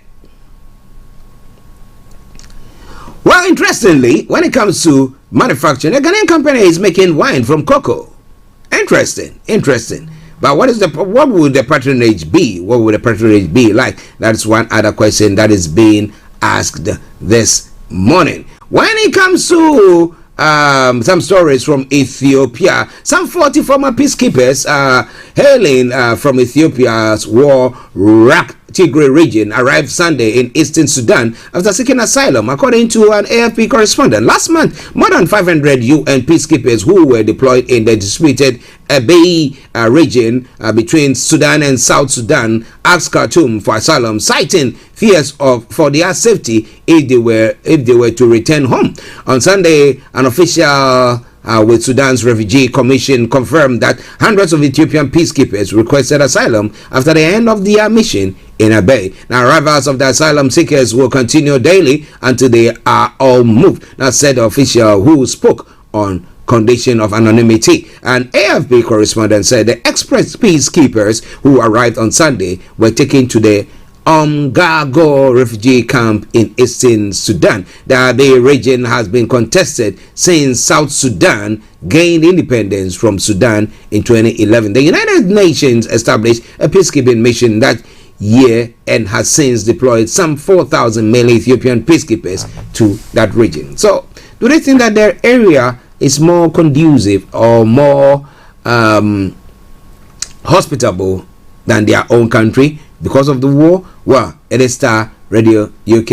It is your favorite African and Caribbean radio station in London. So bringing you some of the other stories making the rounds this morning.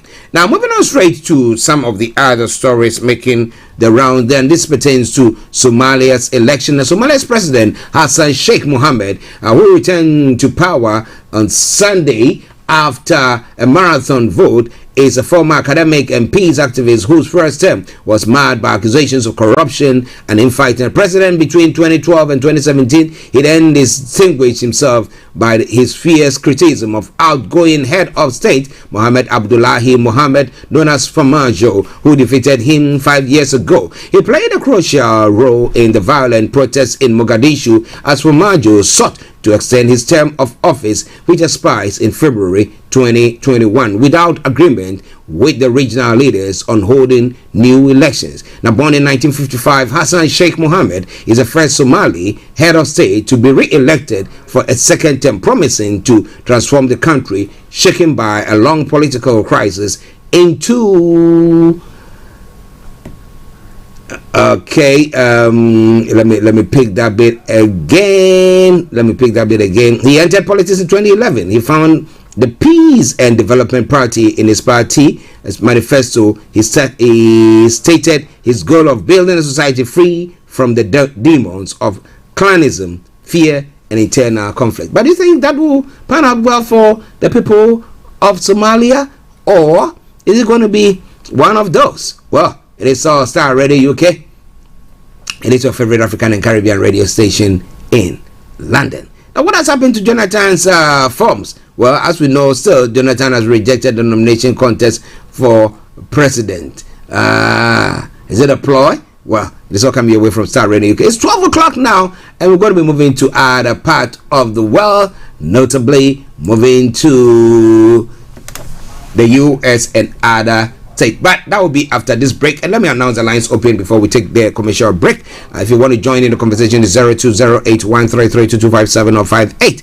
0208-133-2257 or 58. Or in the US or Canada is 0017183032737.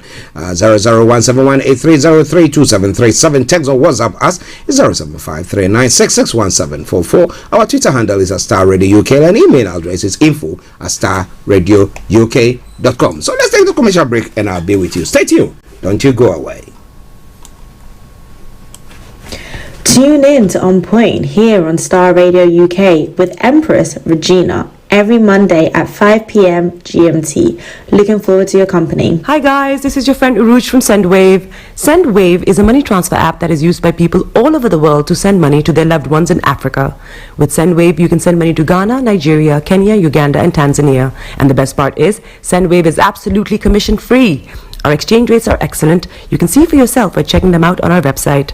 So how do you use SendWave? SendWave is an app that you can download onto your phone from the App Store or Google Play Store. The app is free to download. After downloading it, just open the app and enter your name, email, and phone number. That's it. You're good to go. Make sure you use the promo code SR. S for Star, R for Radio. This promo code will give you £5 free credit to send to Africa on your first transaction. Your money will be delivered to your recipient within seconds.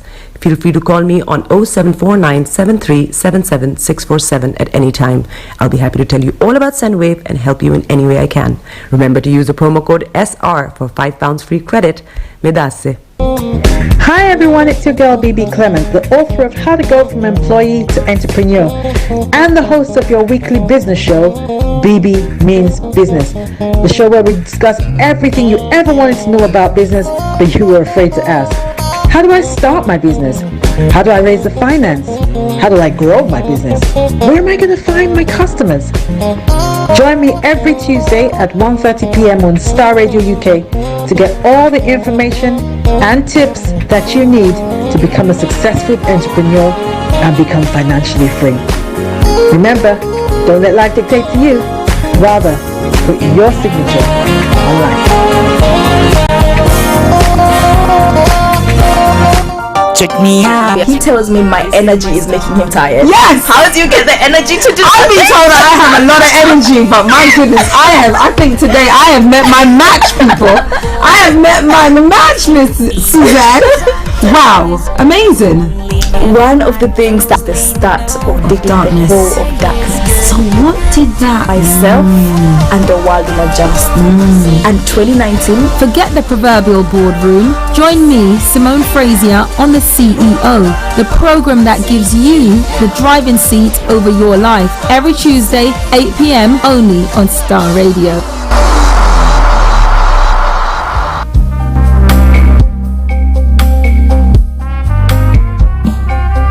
Are you looking for the fastest, reliable, and trustworthy door-to-door shipment company? Well, look no further. When was the last time your family received a shipment back in Ghana on time and in time? You are not sure? Well, Lamb Shippers, we pride ourselves with being the fastest, reliable, and trustworthy shippers you can use. You are assured of a prompt pickup anywhere in the UK by our personnel. They also make sure your items are well packaged to get to its destination in time. When it comes to door-to-door shipment, look no further. Well, Lamb Shippers, contact us on 07939009321 or 07498911820. Or you can visit our website www.welllamp.co.uk. You can also drop us a mail, info@welllamp@gmail.com. Well Lamp Shippers, fast, reliable, and trustworthy.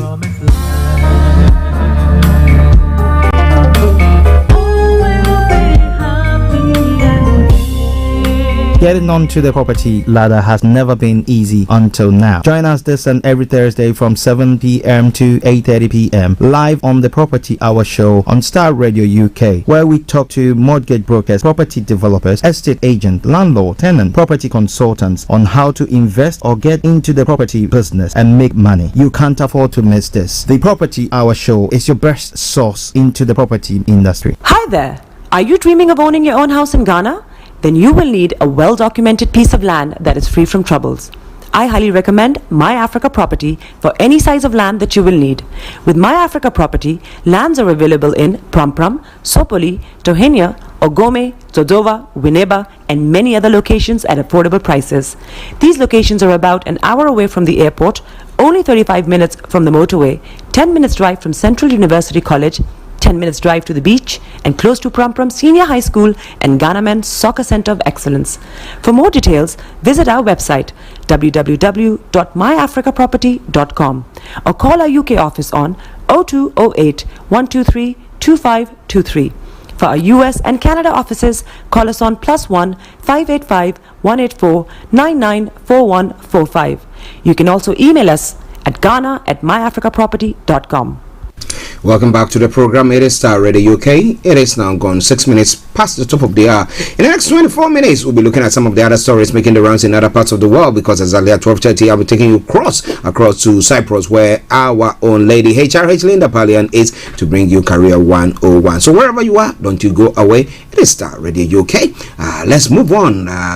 I've got a surprise for you, but once the surprise is ready, I will put it on for you. But wherever you are, just stay tuned. Now let's look at some of the stories making the rounds in other parts of the world. We are looking at Ukraine troops reach Russian border near Kharkiv. That's what the governor is saying. However, Russia continues to batter the port city of Mariupol. We'll be looking more into that as well. What do you think is happening there? And the Prime Minister is going to Northern Ireland. What is going to happen there? Well, we know the Irish are not happy about what is happening, especially the Sinn Féin and the DUP are of the view that, well, they are going to frustrate the efforts of formation of a government there, and therefore maybe that way they will have to go for another election, and by going for another election, then some way somehow maybe they will be able to wrestle power. Some are calling it that, well, they are just trying to appease or do the bidding of the Conservative government. But what do you think is going to happen? Would that bring about chaos and insecurity in that part of the world? Well, it is All Starr Radio UK. But let me say good afternoon to Mr. Frank Davis, who also joined. Good afternoon to our listeners, our viewers. How are you, and how was the weekend? Not feeling well, but we struggled to come in. The weekend was a bit tiring, tough, and especially with the news coming from the US about our brothers and sisters being gunned down, and watching the video, seeing that the individual deliberately targeted our kind, avoiding a white man that was lying on the floor, verbally telling him, "You okay?" and moving on to look for our kind. And then you realize that all this preaching of equality and all this, American needs to do what someone said, charity begins at home. So if discrimination is everywhere, and we still see it pervasively, aggressively being targeted at the most vulnerable in the society, the most discriminated against, then actually it was a very difficult weekend. I watched the video several times. It was very, very difficult. Gruesome. Now my this thing has been that, look, now how do they actually solve? Because apparently this guy was known to the security agency. That he threatened to go shooting in a school, which they knew. I mean, if it's this part of the world, they will tell you that they are monitoring, or they would send security agencies following this individual, but nothing was done. So, I mean, how do people come out or get out of such a situation? You see, individually, we all can behave as madmen at certain times, and that is why America will need to look at itself and look within itself if the current gun laws are anything that they think is sustainable. Because at the end of the day, if you look at this country, one thing that has saved us, you hear of stabbing, but you hardly will hear of gun. It is a crime to even be holding guns like that. You just cannot even go and acquire a gun. Even if you are given the license, the permission to get the gun, you have to meet certain strict storage criteria to even be able to and you need to be going for regular examination, regularly to find that you are mentally fit to even hold that gun. US is not like that. Gun-free laws, thinking that, well, it is not a gun that kills, it's the man, and therefore we should. But when people have access to deadly weapons, what do you expect to do? Anything that comes, they are able to plan, because when you're planning something, you are able to use tools that are available to you to plan. So if I'm planning to basically commit crime, commit harm, the tools that are available to me, that is what I'm going to be using. And therefore, if I have easy access to a gun, it tells me that, okay, that's a viable tool that I can use. Over here, if I want to go to, let's say, God forbid, mass shooting, how am I going to carry it out? How am I going to even acquire the gun? So America will need to, and it's about time they look straight at this issue again. The conservatives, the Republicans, and all those who think that it is their right, everything they are right, but when it comes to abortion, it's not their right. But when it comes to their guns, it's their right. It's very, very difficult. And these are again the same people who, if you look at on the abortion issue, they say life begins in the womb. But once you are born, they treat you shabbily. So for them, you don't get what they are saying. You are precious in the womb, but once you are out, you are no more valuable. And that is the kind of policy they have actually exhibited and still continue to push on the society over this. And it's madness. But I think the gun laws needs to be looked at again. Actually, I watched that video. I couldn't sleep. I saw it, but I decided not to watch it because the news that was coming around it, I thought that is not. It was bad. The weekend had been tough, Archie. The weekend, this Charlotte issue, this shooting issue, and then this issue in. Some videos were coming from Nigeria. It's terrible. Terrible. And you begin to question humanity. As to what are we here for? It's just totally wrong. Well, listeners, some of the stories making the rounds. One that actually Frank is saying that displeased him so much over the weekend. But what are some of the stories that you also came by and you think that is something that you don't want to talk about or it's so disgusting? Well, let's move on quickly. Look at one story from Ghana, and then we'll come straight to the UK, where we're looking at what is happening in Northern Ireland. Sinn Féin winning majority, supposed to form a government. DUP saying that, well, we now that we've lost, now we think that, well, there should be a relook at the negotiation that took place. What do you think that is all about? Well, we'll be looking at that in a moment. But let's move on straight to Ghana. And one story that they pick on now, Kwesi Pratt is saying that, well, looking at, he said that the NDC, the opposition party, has become docile and ineffective. And I looked at it, and looking at that story, and I said, I seem to agree with him in a way, because if you look at how the e-levy thing went on and the fact that they did everything up to the point that even walking out of parliament, actually nothing came out of it. And so looking at what even government intends to do with the Japan deal and all that, I don't think, though the former president is saying that, oh, this is something that they are going to actually fight vigorously against, I think it's going to be the same old once again. I mean, on this Japan deal, I agree with Kwesi 101%. I mean, I think the NDC has become a party that we cannot allow in parliament as we have it now. Initially, there was a bit of hope that we thought that they could engineer to protect the lives and the future of Ghana. But as we speak now, I do not think that is the case. I find the leadership of NDC in parliament very, very unreliable, very corrupt, let me put it that way, and people that we cannot trust.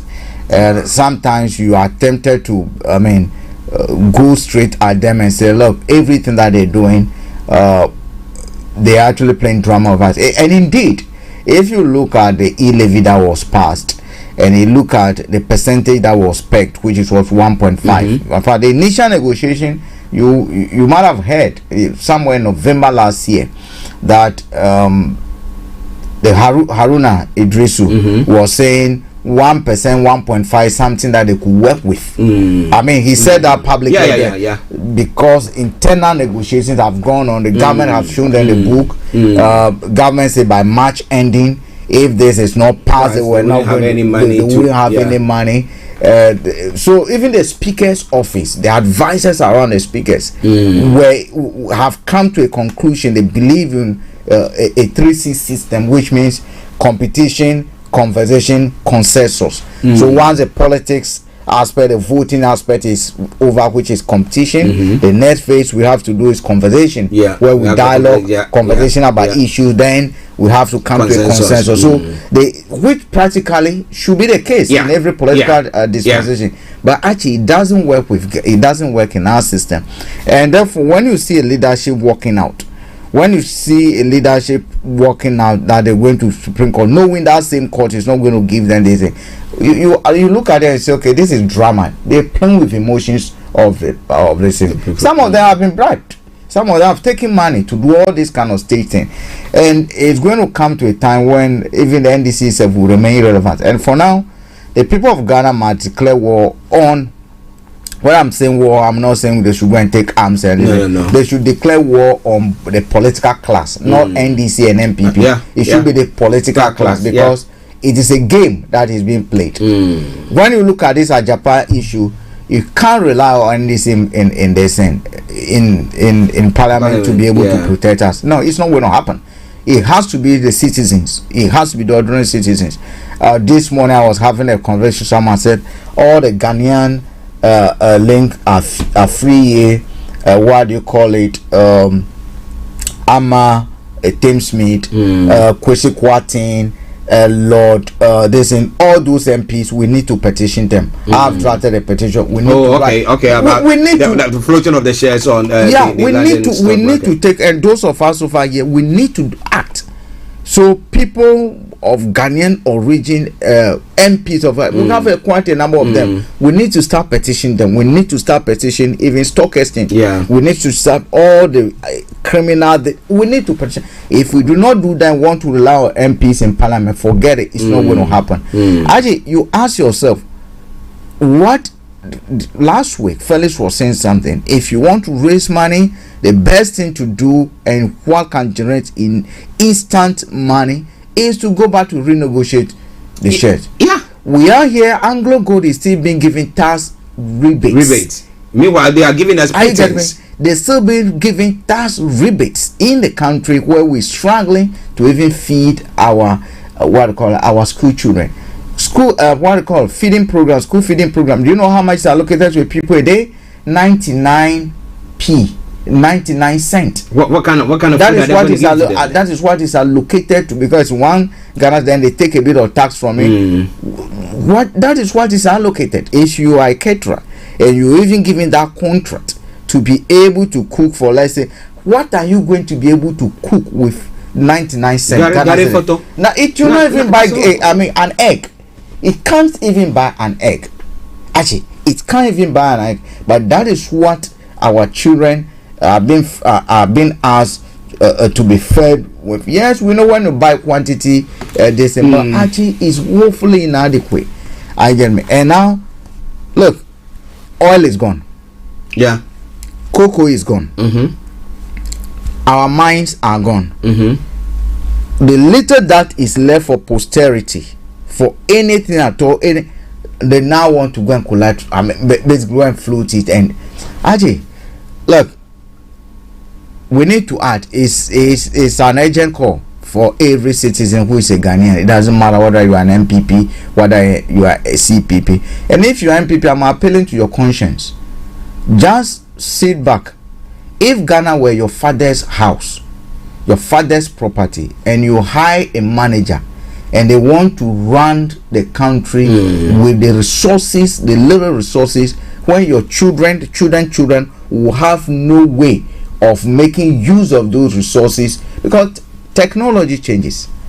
Talent, we might not have anyone who might be able to do it the way we want. But future, we don't know. It can bring people in. Now they keep on telling us, oh, we need resources to develop. The question you should then be asking, if you're an MPP man, listen to me, of the resources that they have had access to, what have they done with it? What have they used it for? So if I give you £10, you cannot produce results. to show me that this £10 is what is it. You came for £20, I gave you. Don't come and tell me that when I give you £1,000, you'll be able to solve the problem that £10 could have solved that you couldn't solve. Yesterday, I watched a video again from Ghana. 3 days ago, there was rain. Yeah, Archie, you saw the video. I saw the video. You saw the flag. Yeah. You saw more humans like I mean. Yeah, trying to cross one another to. Yeah, these are people who promised us heaven and earth. You will recall when NDC was even in power, or Dor River, when it was desilted, we had a little bit of problem. What do you call it? Ibrahim Mahama went and took government machinery, paid his workers because to those are you need expertise to be. It's not. I can't jump into that and operate it. What did we hear? Akufo-Addo and others said that the president was subcontracting. Do you know how much they have paid to Zoomlion? Over 100 million to basically do Accra drain, desil them, and still look at what the worst floods that are happening. Over 100 million has been paid by this current government to Zoomlion, and here we are. Actually, you look at the country and I think we needed some kind of radical movements across the country. We need, irrespective of whether you are NPP, you are NDC, I don't care about political party anymore, because at the end of the day, it's the citizens that are suffering. In Parliament over there, it's business they are doing among themselves. Enriching themselves. And there are some vocal MPP, there are vocal NDC MPs who are middlemen. We know them. They go to collect money. We know them. You know, the thing they actually is. Well, listeners. At times when I say that I've lost hope, then they tell me that don't lose hope. Don't lose hope. I said, well, if you lose hope, we are doomed. That is one thing. We should never lose hope, and that is what they've succeeded in doing. They've succeeded in pushing a lot of people back, because if you cannot stomach whatever is going on, you are pushed back. Yeah, that's exactly what is happening. Yeah. So it's actually something that is, they know that the more they do it, the more people get the solution, the more people stay back, and the more the greedy few and the thieves actually take control. So we cannot stay back. We cannot stay back. We need to push back. We need to push. The more you get frustrated, the more they take advantage. But at the end of the day, actually, it might not be you. It might be your children, might be your grandchildren, it might be your children. This is the country. I mean, if it is in Ghana, if it is in Nigeria, if it is Burkina Faso, these are the country. Kenneth Ofori-Atta, what is he saying? Kenneth Ofori-Atta is saying what? Government has lost control over inflation. This is what he said. And look, he was speaking on what do you call it? Let me see. Ghana rising inflation rate is beyond government's control. Kenneth Ofori-Atta, he's admitting incompetence. He's admitting they failed. He's admitting they cannot do anything about what is happening. They cannot protect us. The only thing they can do is to take money from us, but they cannot protect. They cannot solve any problem. That's what he's saying. Ghana's rising inflation is beyond government control. That's what he's saying. Kwesi Pratt said that he cited an analogy. He said government has put their hands in the mouth of Ghanaians and they felt that there are no teeth to bite. And now true. They are now slapping. That is true. You can't do anything. 100%, and I blame NDC, and I agree with him. MPP in opposition will not sit idle. Yeah. They would have been demonstrating. They would do a lot of things. Can you imagine inflation rates with MPP in opposition? Inflation rate at almost 24%, and the country will be cool. The women practice demonstration. What started it? VAT. What started it? They forced the government to, even the minority, to pull it, to pull it and to riff. And then you have almost an equal number of MP, and all they are interested in is to go and negotiate. People like Mutaka or whatever, some of the most corrupt NDC MPs in Parliament. Actually, let's proceed. Oh Lord, have mercy on us. Okay, it is now 12:25. I've got a few minutes before we go to Cyprus. But Boris Johnson is flying to Belfast to try to sort out the consequences of a Brexit deal he signed. Now, those consequences are known as the protocol include checks on staff crossing from England, Scotland, and Wales to Northern Ireland, and still no fully devolved government at Stormont. So that's why he is trying to achieve. Now, the Democratic Unionist Party, who hate the protocol because they see it as detaching Northern Ireland from the rest of the UK, they won't go back into power sharing government at Stormont unless it changes. Now, so they want there to be a free flow of goods from the UK to Northern Ireland, but not from Northern Ireland to the Republic of Ireland. So it makes it quite a dicey situation. What can government do about that? Archie, the Northern Ireland situation is very, very critical, and for me, politics and some criminal movements are taking place in that program. The DUP, who are the natural allies of the Conservatives, call them the Conservatives Party. Since when did they know that they cannot be in the government because of the protocol? They've been there. They were the ones who sorted all those negotiations. Were they not those who were in government before we went for the election? At that point, why were they not pushing that, okay, we cannot continue with this government until the protocol is ratified? Archie, I foresee violence coming back to Northern Ireland. Sinn Féin is not going to sit back and allow that.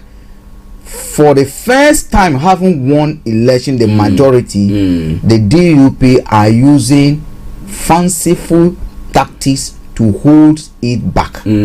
I do not see how Sinn Féin is going to allow that to continue for a long period of time. They might end up forming a minority government. Now, Westminster would then say, we're holding your budget and other things. Violence is knocking on our doors. Now, DUP, when they were waving the white flag, let's get it done, were they not thinking? They didn't think that they were going to lose elections. They were thinking that that's okay, let's get on. But they didn't think that they were going to lose elections. I mean, we're gonna be fair. The DUP will need to be responsible, and if they do not form part of this government, they do not go to join hands to solve, because look, they need to approve budget for the health sector. They need to approve budget for the teachers. If DUP holds the Northern Ireland people to ransom, I think they should be punished in whichever way possible by the citizens. If they will not form the government, even if they have to punish them till a point where the party collapse, let it happen. Because I think it is totally unfair. I do not support any party. I do not support any other party. But I think the principle of it is wrong.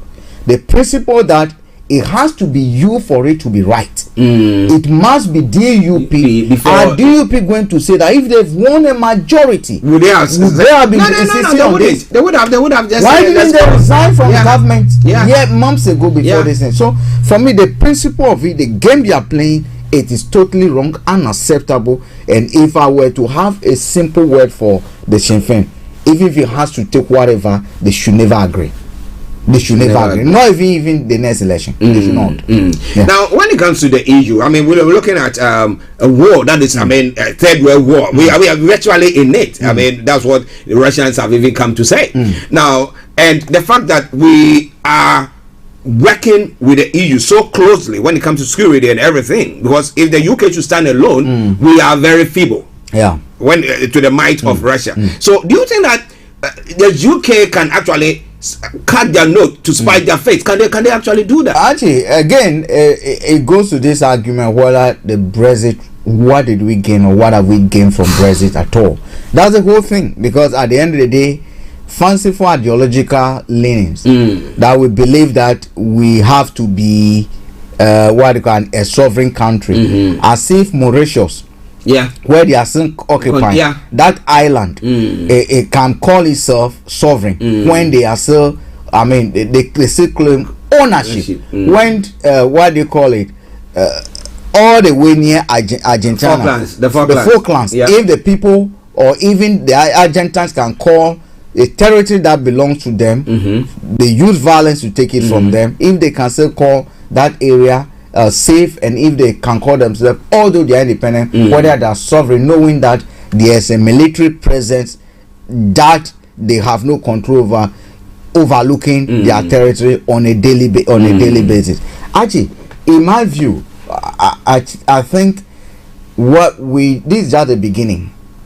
We've had a Lazarus of coronavirus coming in to save a lot of issues that could have cropped out after what they call it. The Brexit. Yeah. Because we know lockdown and other measures, restricted transport, the queues and other things. It gave people a little bit of time, Britain Prince, to be working behind the scene on how to put things right with this Brexit. But actually, the chaos that Brexit would have unleashed on us, and it's still not over. Thank God, they should thank God as to why they are so interested in pushing for more war, whether to divert attention or some of these things. You cannot tell. But at the end of the day, Britain thought that they were going to be, or they want to be, the superior power in Europe. They thought, okay, trade is what has actually, that's what they know what to do. To go to other countries, steal their resources, come back, use them judiciously over there. This is what they've done. Oh, that's why. That's what they've done. So, thinking that they're now going to open up avenues to trade with, they're doing it. You go to Africa now, their royals, their president, Tony Blair, the other times was in Ghana, signing some agreement with about some investment in something, even cannabis farms. Do you know UK is one of the largest investors in cannabis farms globally? Really? Archie. They tell you that cannabis is not good for young people. Don't grow it. Interesting. Now, what do you think the EU can do? I know that we want to cross, but what do you think the EU can do to frustrate the UK? EU cannot do anything that much apart from the Northern Ireland and the Republic of Ireland issue, where the people themselves might trigger a unification process, which will mean that the UK might be losing a territory. The one of the economic prophets actually looked into the crystal ball and said years back that if we're not careful, this administration, Boris Johnson's administration, might be the last government for United Kingdom. And that was Gordon Brown. He said that if UK is not careful, Boris Johnson might be the last prime minister of United Kingdom. The processes that we are witnessing, the Scottish are now the returning majority. They get more vote. And they got a mandate for what do you call it? Look, those who voted to remain in the UK when the Scottish triggered that referendum voted to be part of what they call a certain benefits. Especially the young ones that can travel to France, study other languages. They voted to be part and think that they could take advantage of the whole EU system. If today you go back and put that same vote, that in the face of what has happened with Brexit, will you prefer to be aligned with the UK or to be aligned with the EU? I tell you that 70% of them will say, in my view, that they want to be aligned with the EU. And do not forget, there's another power block that is shifting. The Queen has traditionally been looked at as a symbol of authority over some of these territories. Because some of these territories, the people we know, the governors, the leaders of this, respect this woman so much that even when the referendum was about taking place, we know that she made a comment that was, although not directly interfering, that seems, she visited Scotland. That seems to suggest that she wanted Scottish to still be part of. We now have a woman who is growing free by minute. If God takes her any moment from now, the kind of authority and power she had, Charles can't have it. Do not forget, Diana brought that Charles authority down. And to date, some people who even will never forgive are still protesting. They are angry. So actually, a lot is happening. Well, a lot is happening. Let's hear what our old Scottish rep is saying this afternoon. Let me say good afternoon to Felix all the way in Aberdeen. Felix. Hello. Hello. How are you? I think I'm plodding on. Great. Okay. We also plodding on here. Yes. Let's hear what you want to say. Did you say that the United Kingdom will be losing a territory potentially? Yes. Well, that may not be the way some Irish people will see it. They will be seeing it that they are regaining their territory that they lost.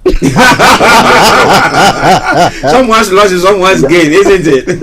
These are just historical facts, because the whole creation of Northern Ireland was a strategy of a country, or the United Kingdom, or the Great Britain at the time, that was retreating from what was then Ireland. It was a strategy. They retreated to that part of Ireland, and from that time to this day, it's been taken away from control of the Republic of Ireland. So they will see it from that perspective, which is another story for the African continent in terms of the Spanish enclaves of Ceuta and Melilla in the Morocco, which is a Spanish enclave on African soil, which is another issue that at some point in time has to be discussed.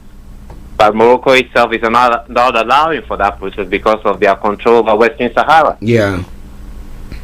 So that's a quick point to make. Now, regarding the Chrissy Pratt describing NDC as a docile opposition, I agree with Chrissy Pratt's assertion. I personally don't trust the leadership of the NDC in Parliament. I think they are easily compromised minds who are running the NDC in Parliament. I wouldn't go to the extent of bribery because I don't know of them ever taking bribes, but then it's not beyond reason. It's certainly not beyond one's imagination and intuition to suggest that Ghanaian leaders take bribes, because it's part of the culture of Ghanaian leaders historically, and I don't think they have changed.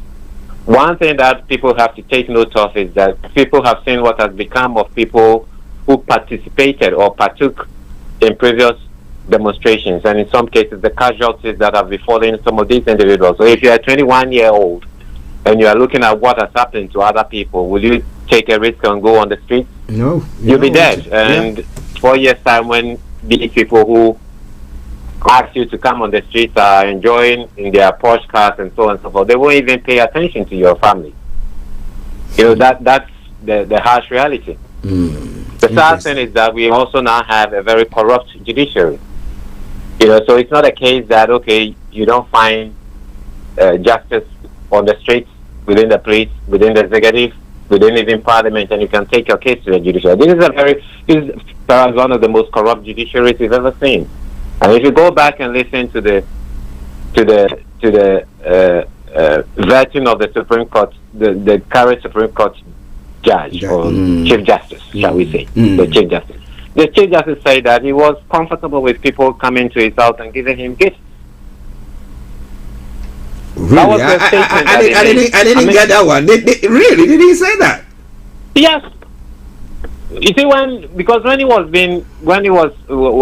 was going on, this announced video had come out about High Court justices standing by the side of the street waiting for goods and tubers of yam and things like that given to them so that they can pass a judgment in favor of these people who were giving them such gifts. And he was asked that sort of thing, that if you were presented with the goods, he said he would take it. They don't have any issues with that.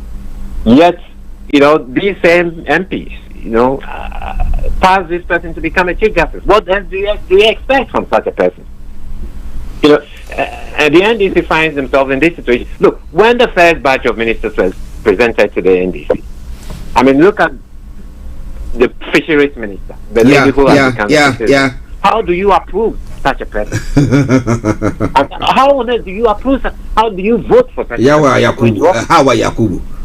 Yeah, how do you vote for? I mean, look at Haruna Idris's statement he made. I don't know whether I can remember in Parliament regarding the approval of the finance minister. He said that the finance minister has made a mess. They're giving him another chance to go and correct the mess. How can you? How do you do that? How does he correct such a mess? Well, he's saying that it got to a point of no return. So yes, if you're a doctor operates on your relative and your relative comes back home with severe complications, do you send that relative back to that doctor to go and correct his or a mistake? No, you don't do that. You won't even dare send that same relative to the same hospital again, even if they have other experts to look at the situation. People do that all the time, even here in the NHS or in other parts, even where people are poor and they don't have the means. Yeah. If you send your relative to a hospital or to a medical officer or somebody is supposed to be medical care and complicate their situation, you don't take that person to that same person again. You may even move away from that region altogether or province altogether. In some cases, even go abroad. But that is what Haruna Idris stated. I mean, what has this finance minister done to show that he can manage the situation? His so-called leader of the economic management team, Mr. Dr. Baumia, when he was sent to Zimbabwe by the World Bank to go and see to the Zimbabwe economic crisis, what was his record from Zimbabwe? Hyperinflation. The inflation situation was so bad that at some point in time, after he had left, the Zimbabweans themselves decided that the best way to cope with the inflationary situation is to stop printing their own currency and let their people use other stable foreign currencies, such as the South African rand, the US dollar, the British pound, the Botswana has their own currency, I'm not sure, Zambia kwacha, things like that, because those currencies were a little bit more stable. Than their own currency, and printing more of their own currency is not going to make the situation stable. And that's how the Zimbabwe was able to cope with hyperinflation.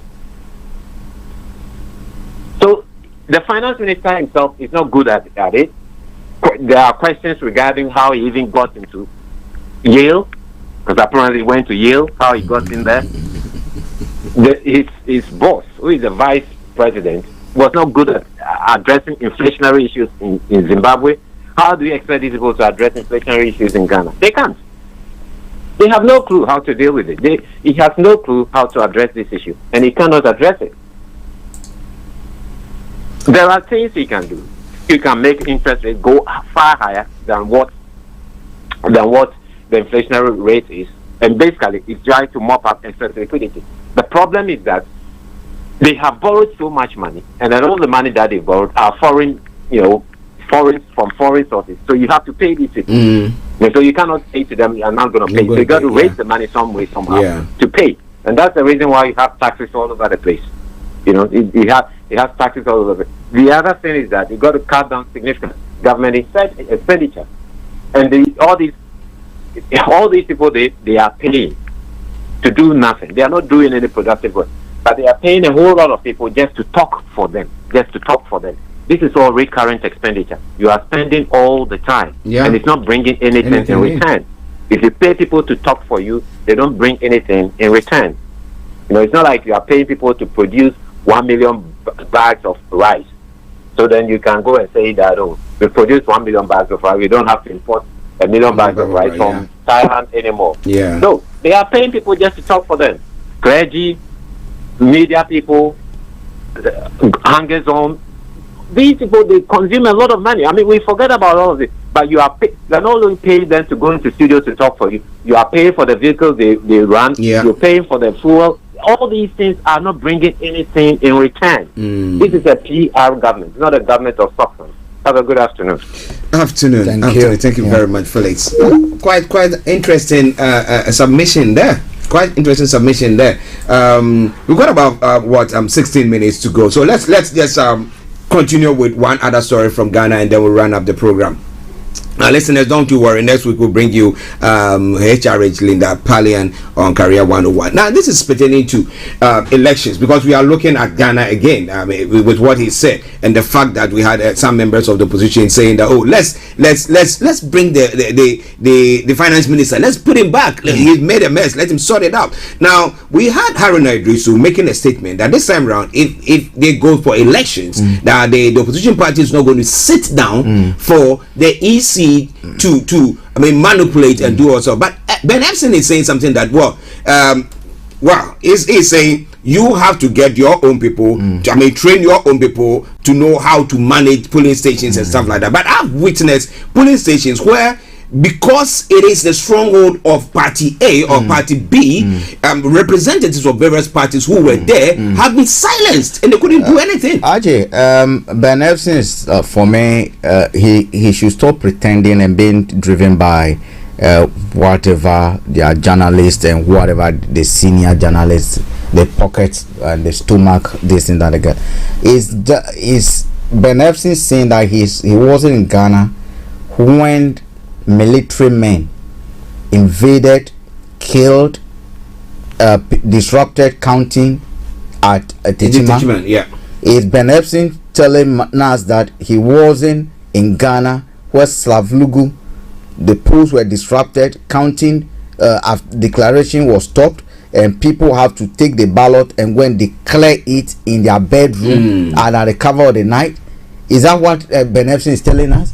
Is Ben Epson telling us that at Ablekuma he wasn't aware of what happens? Is it telling us? So in such circumstances, in such situation, what kind of training do you give to a polling agent to be able to ensure that sanity prevails over there?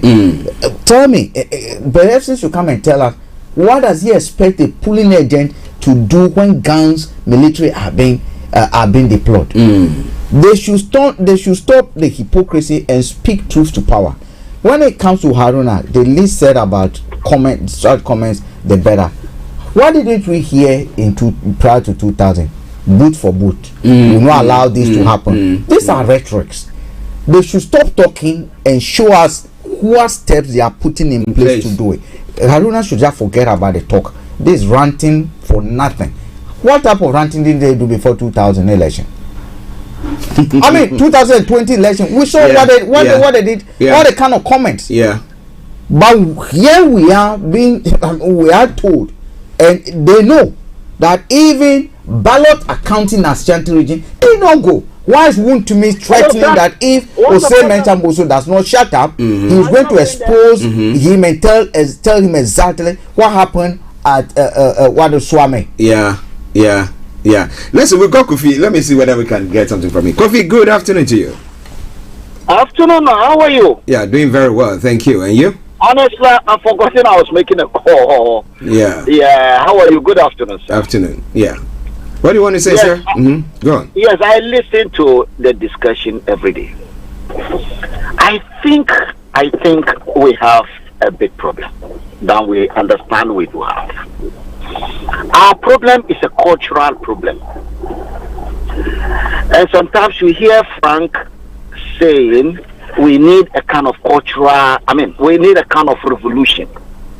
But we don't normally refer to what I would call cultural revolution. So we see it. Only the cover? Yeah. Okay, listener, just bear with us. Kofi is somewhere, so yeah, bear with us. Let's see. Sorry, let me come. Okay. Yes. Okay. Let's. So now, Frank, you are looking at the situation where you think Ben Epson, maybe because his pocket is being greased and therefore he's coming out to make those comments. And like I was saying, look at the strongholds, looking at various examples of what has happened, intimidation that has taken place. And he's saying that, look, get your people trained. And I'm asking, if people, assuming even the police station, everything goes on very well, but because of intimidation, therefore people who don't come out or go to the police station to go cast their vote, that don't you think that it has influenced the outcome of the election itself from the word go? And that is then we saw it prior to 2020 election. I am not discounting training. as non-relevant. Training is very good, but in the face of what is happening in Ghana, we're gonna look beyond. Training. Look, what happened in Volta region, what happened in Brona-Hafo region, especially around River Oti, River Oti, and all those areas where the airways are settled. We saw how the military were deployed to those areas. What are you telling me that training can solve? People were intimidated in the Volta region. Borders were closed, right? And these are people who live next door to each other. I mean, how can training deal with such a situation? So do not tell me. Look, last minute, what happened in the Volta region, Hokwe, last minute on the day of voting, we are told that no, this area will not vote. No, that if they vote, an MP from will not win. How do you train people for that? So sometimes some of these so-called senior journalists, look, they out of touch. And Ben Epstein is a man I respect, but this time around, these days, I think he needs to re-examine himself. I mean, well, they are growing. They've done what they have to do.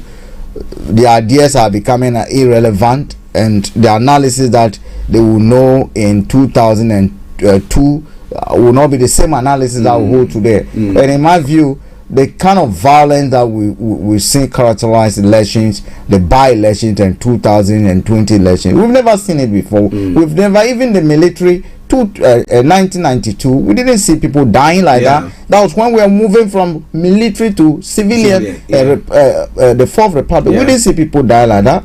Here we are, even the issue, we don't even know, government has not even acted to punish those that were involved in that. The Ayawasu commissioned the report. When it was public, what did they say? The government threw it away, said, okay, this is rubbish. Although eminent people have looked at it, we do not want to know. Just to say that I endorsed everything that happened at that constituency, and I want to support it. They were my boys. The other time, they said they arrested 2 people, but the police. What have you heard about them again? Have you heard of anything? You're not going to hear anything because they are party boys. Now let me ask you: can there be a neutrality of the security agencies when it comes to Ghana and our election? Actually, you cannot achieve 100% neutrality. What you will expect is professionalism. Professionalism. Look, if you do have a situation where people who are deployed to certain stations or certain areas are handpicked because they hold party cards, and all they're going to do is to advance party interests, you're never going to get anything better. I do not care if the IGP is an MPP man, but if an IGP can be professional enough that when we are deploying people to a by-election, we are not sampling MPP or people who were recruited in by MPP or party foot soldiers, what do you call it, invisible force members, Delta force members that have been recruited into the mainstream to go and be those policing those areas and giving specific instruction, knowing that what they are going to do. They've been clothed in public uniforms, but they actually going there to be party agents. That is not acceptable, and that's what we seem to have found, and that's what we seem that is what is going on in Ghana. If you take the Ayawasu case for instance, that's what we saw, to a point where sometimes even party foot soldiers are drawn from their whatever bodyguard job they are doing and given official government uniforms or official security uniform and deployed to the field. I mean, at the end of the day, you're never going to I mean, AIGP by constitution must vote. The EC chief must vote. I do not have a problem with you being an MPP member, an NDC member, and probably being appointed. But professionalism must be the order. In this country, when we had Chris Dick as Dick as the Metropolitan Chief, might be a conservative, might be what, but we never see her publicly towing the lines of political parties or doing things that will basically We have a chief executive in Ukraine over here who has now been elected, and he's a conservative. Yeah. He's not going to say, okay, you know what? The police, I'm going to make sure they arrest people and harass them. It's not going to happen. It's not going to happen because the laws regulates his conduct. Professionalism must be first. Their key decision they can take, investment decisions, that areas in Kumu, Sanders State, Addington, and all those areas we're going to develop them, developing Norwood, which is dominated by labor, black minority and other things. So there are certain decisions that can take. Those will have nothing. But when it comes to, when it comes to laws, policing and other things, if it is 4 police officers that they're going to be divided or they're going to have for the whole of the borough, they're not going to say, okay, look, go and safeguard coasting, because that's where the conservatives are, so that their properties are protected fully. And no, it's not going to happen. It's not going to happen. Do you think that this is going to bring about the formation of this splinter military groups, from the opposition party? Because if I can see that we're going to Ayawa, and the people who came in are said not to be even from the security itself, the main security, but some people who have been clothed in that to come and perpetrate that. And then if I'm going for another war, which I've experienced twice, then this time around I also prepare myself very well. I do not face them. For me, I don't think NDC even forming a paramilitary group is going to even help anything. Actually, we go to a point where NDC's mandate and NDC job must be to sensitize Ghanaians about what is happening. Actually, when that happens, the citizens' army will be more than because sometimes you need the citizens to know that what is going on. It's not about NDC issue. It's not about MPP. It's about the right thing not being done. And when it comes to that, the person does not need to be an NDC member to rise up. Citizens must be empowered to rise up against the wrongs within the society. You know, that's what I think NDC should do. Okay, listeners, we're going to be running up now. Frank, before we go, do you have any other? Actually, no. I think we'll go. He said we have to go, so we're going.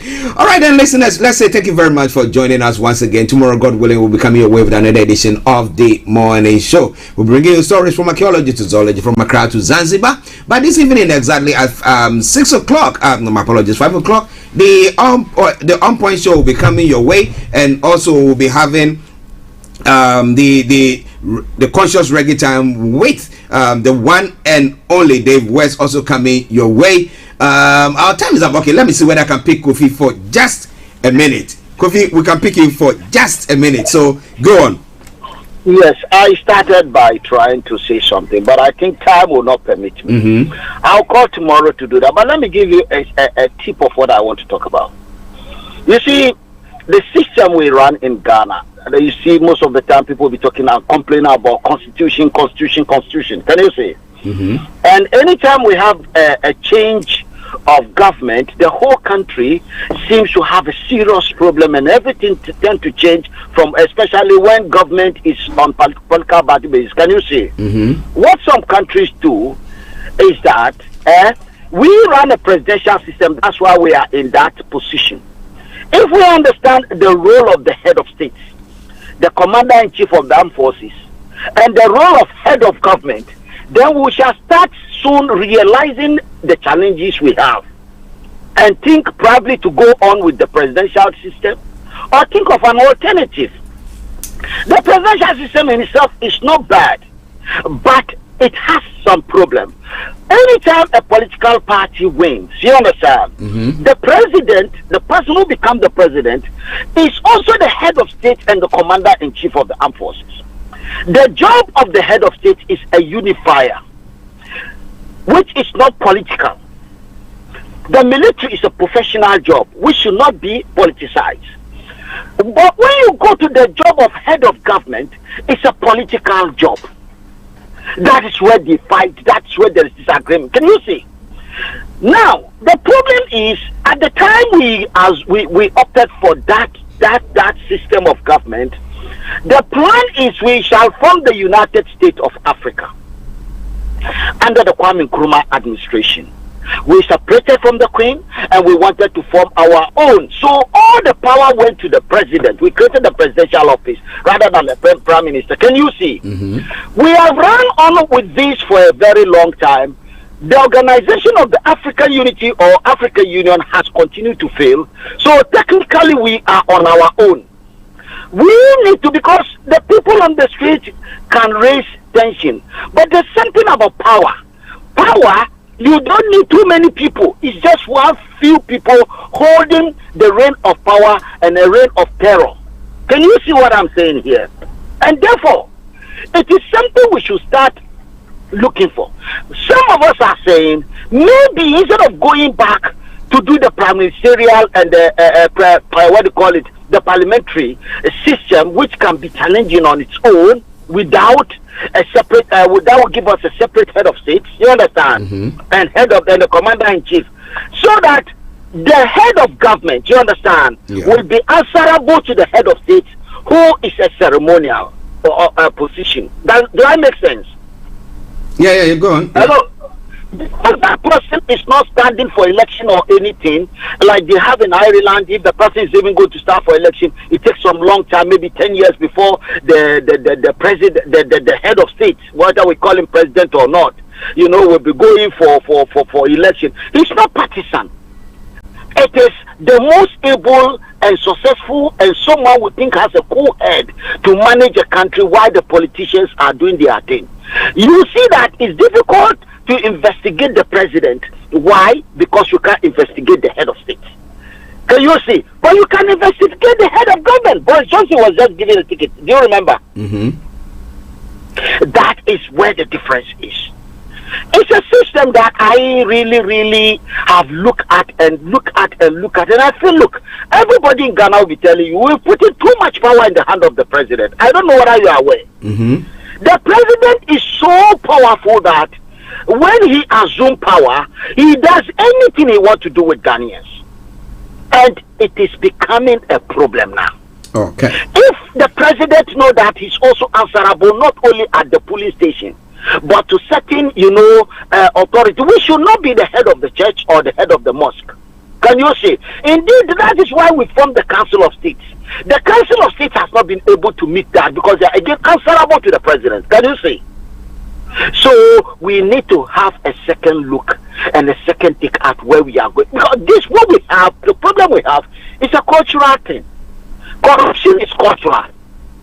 And those, like Felix was saying, they are paid by the so-called the head of government that has access to all the money in Ghana to be paying people to go and sit on radio station and be talking nonsense. He doesn't only pay them, he fuels them, and their productivity is zero. Where are we going with this? And they are collecting tax from the poor people. And because the country is poor. Can you see?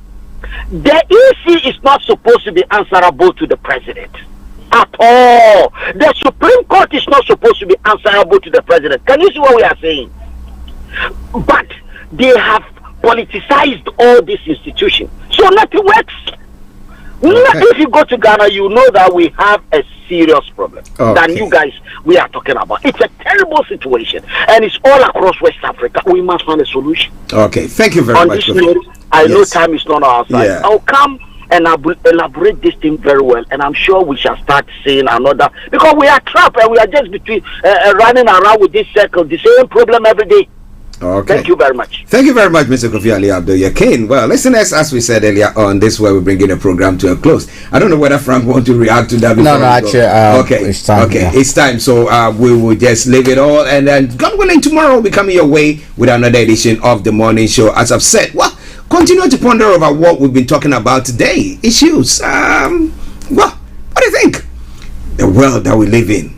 Well, I like summing it up nicely from the Zongo man who says the problem of Africa. Well, Kofi thinks that, if we don't change the system, the culture that we find ourselves in, I think we're not going anywhere. But what do you think? We would love to know that, okay? So on that note, let me say thank you very much to Frank, to Felix, to Kofi, and to our able producer, Mr. Francis Guy, and every one of you who tuned in today to listen to us. Have a lovely day. We'll see you all tomorrow. Bye-bye for now.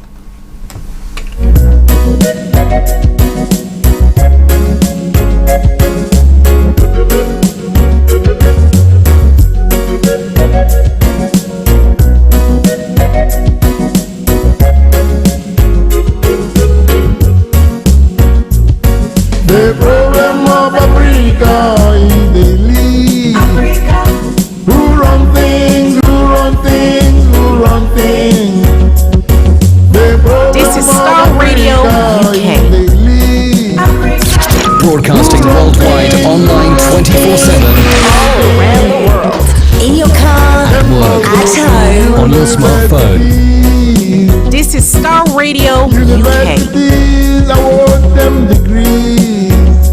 Big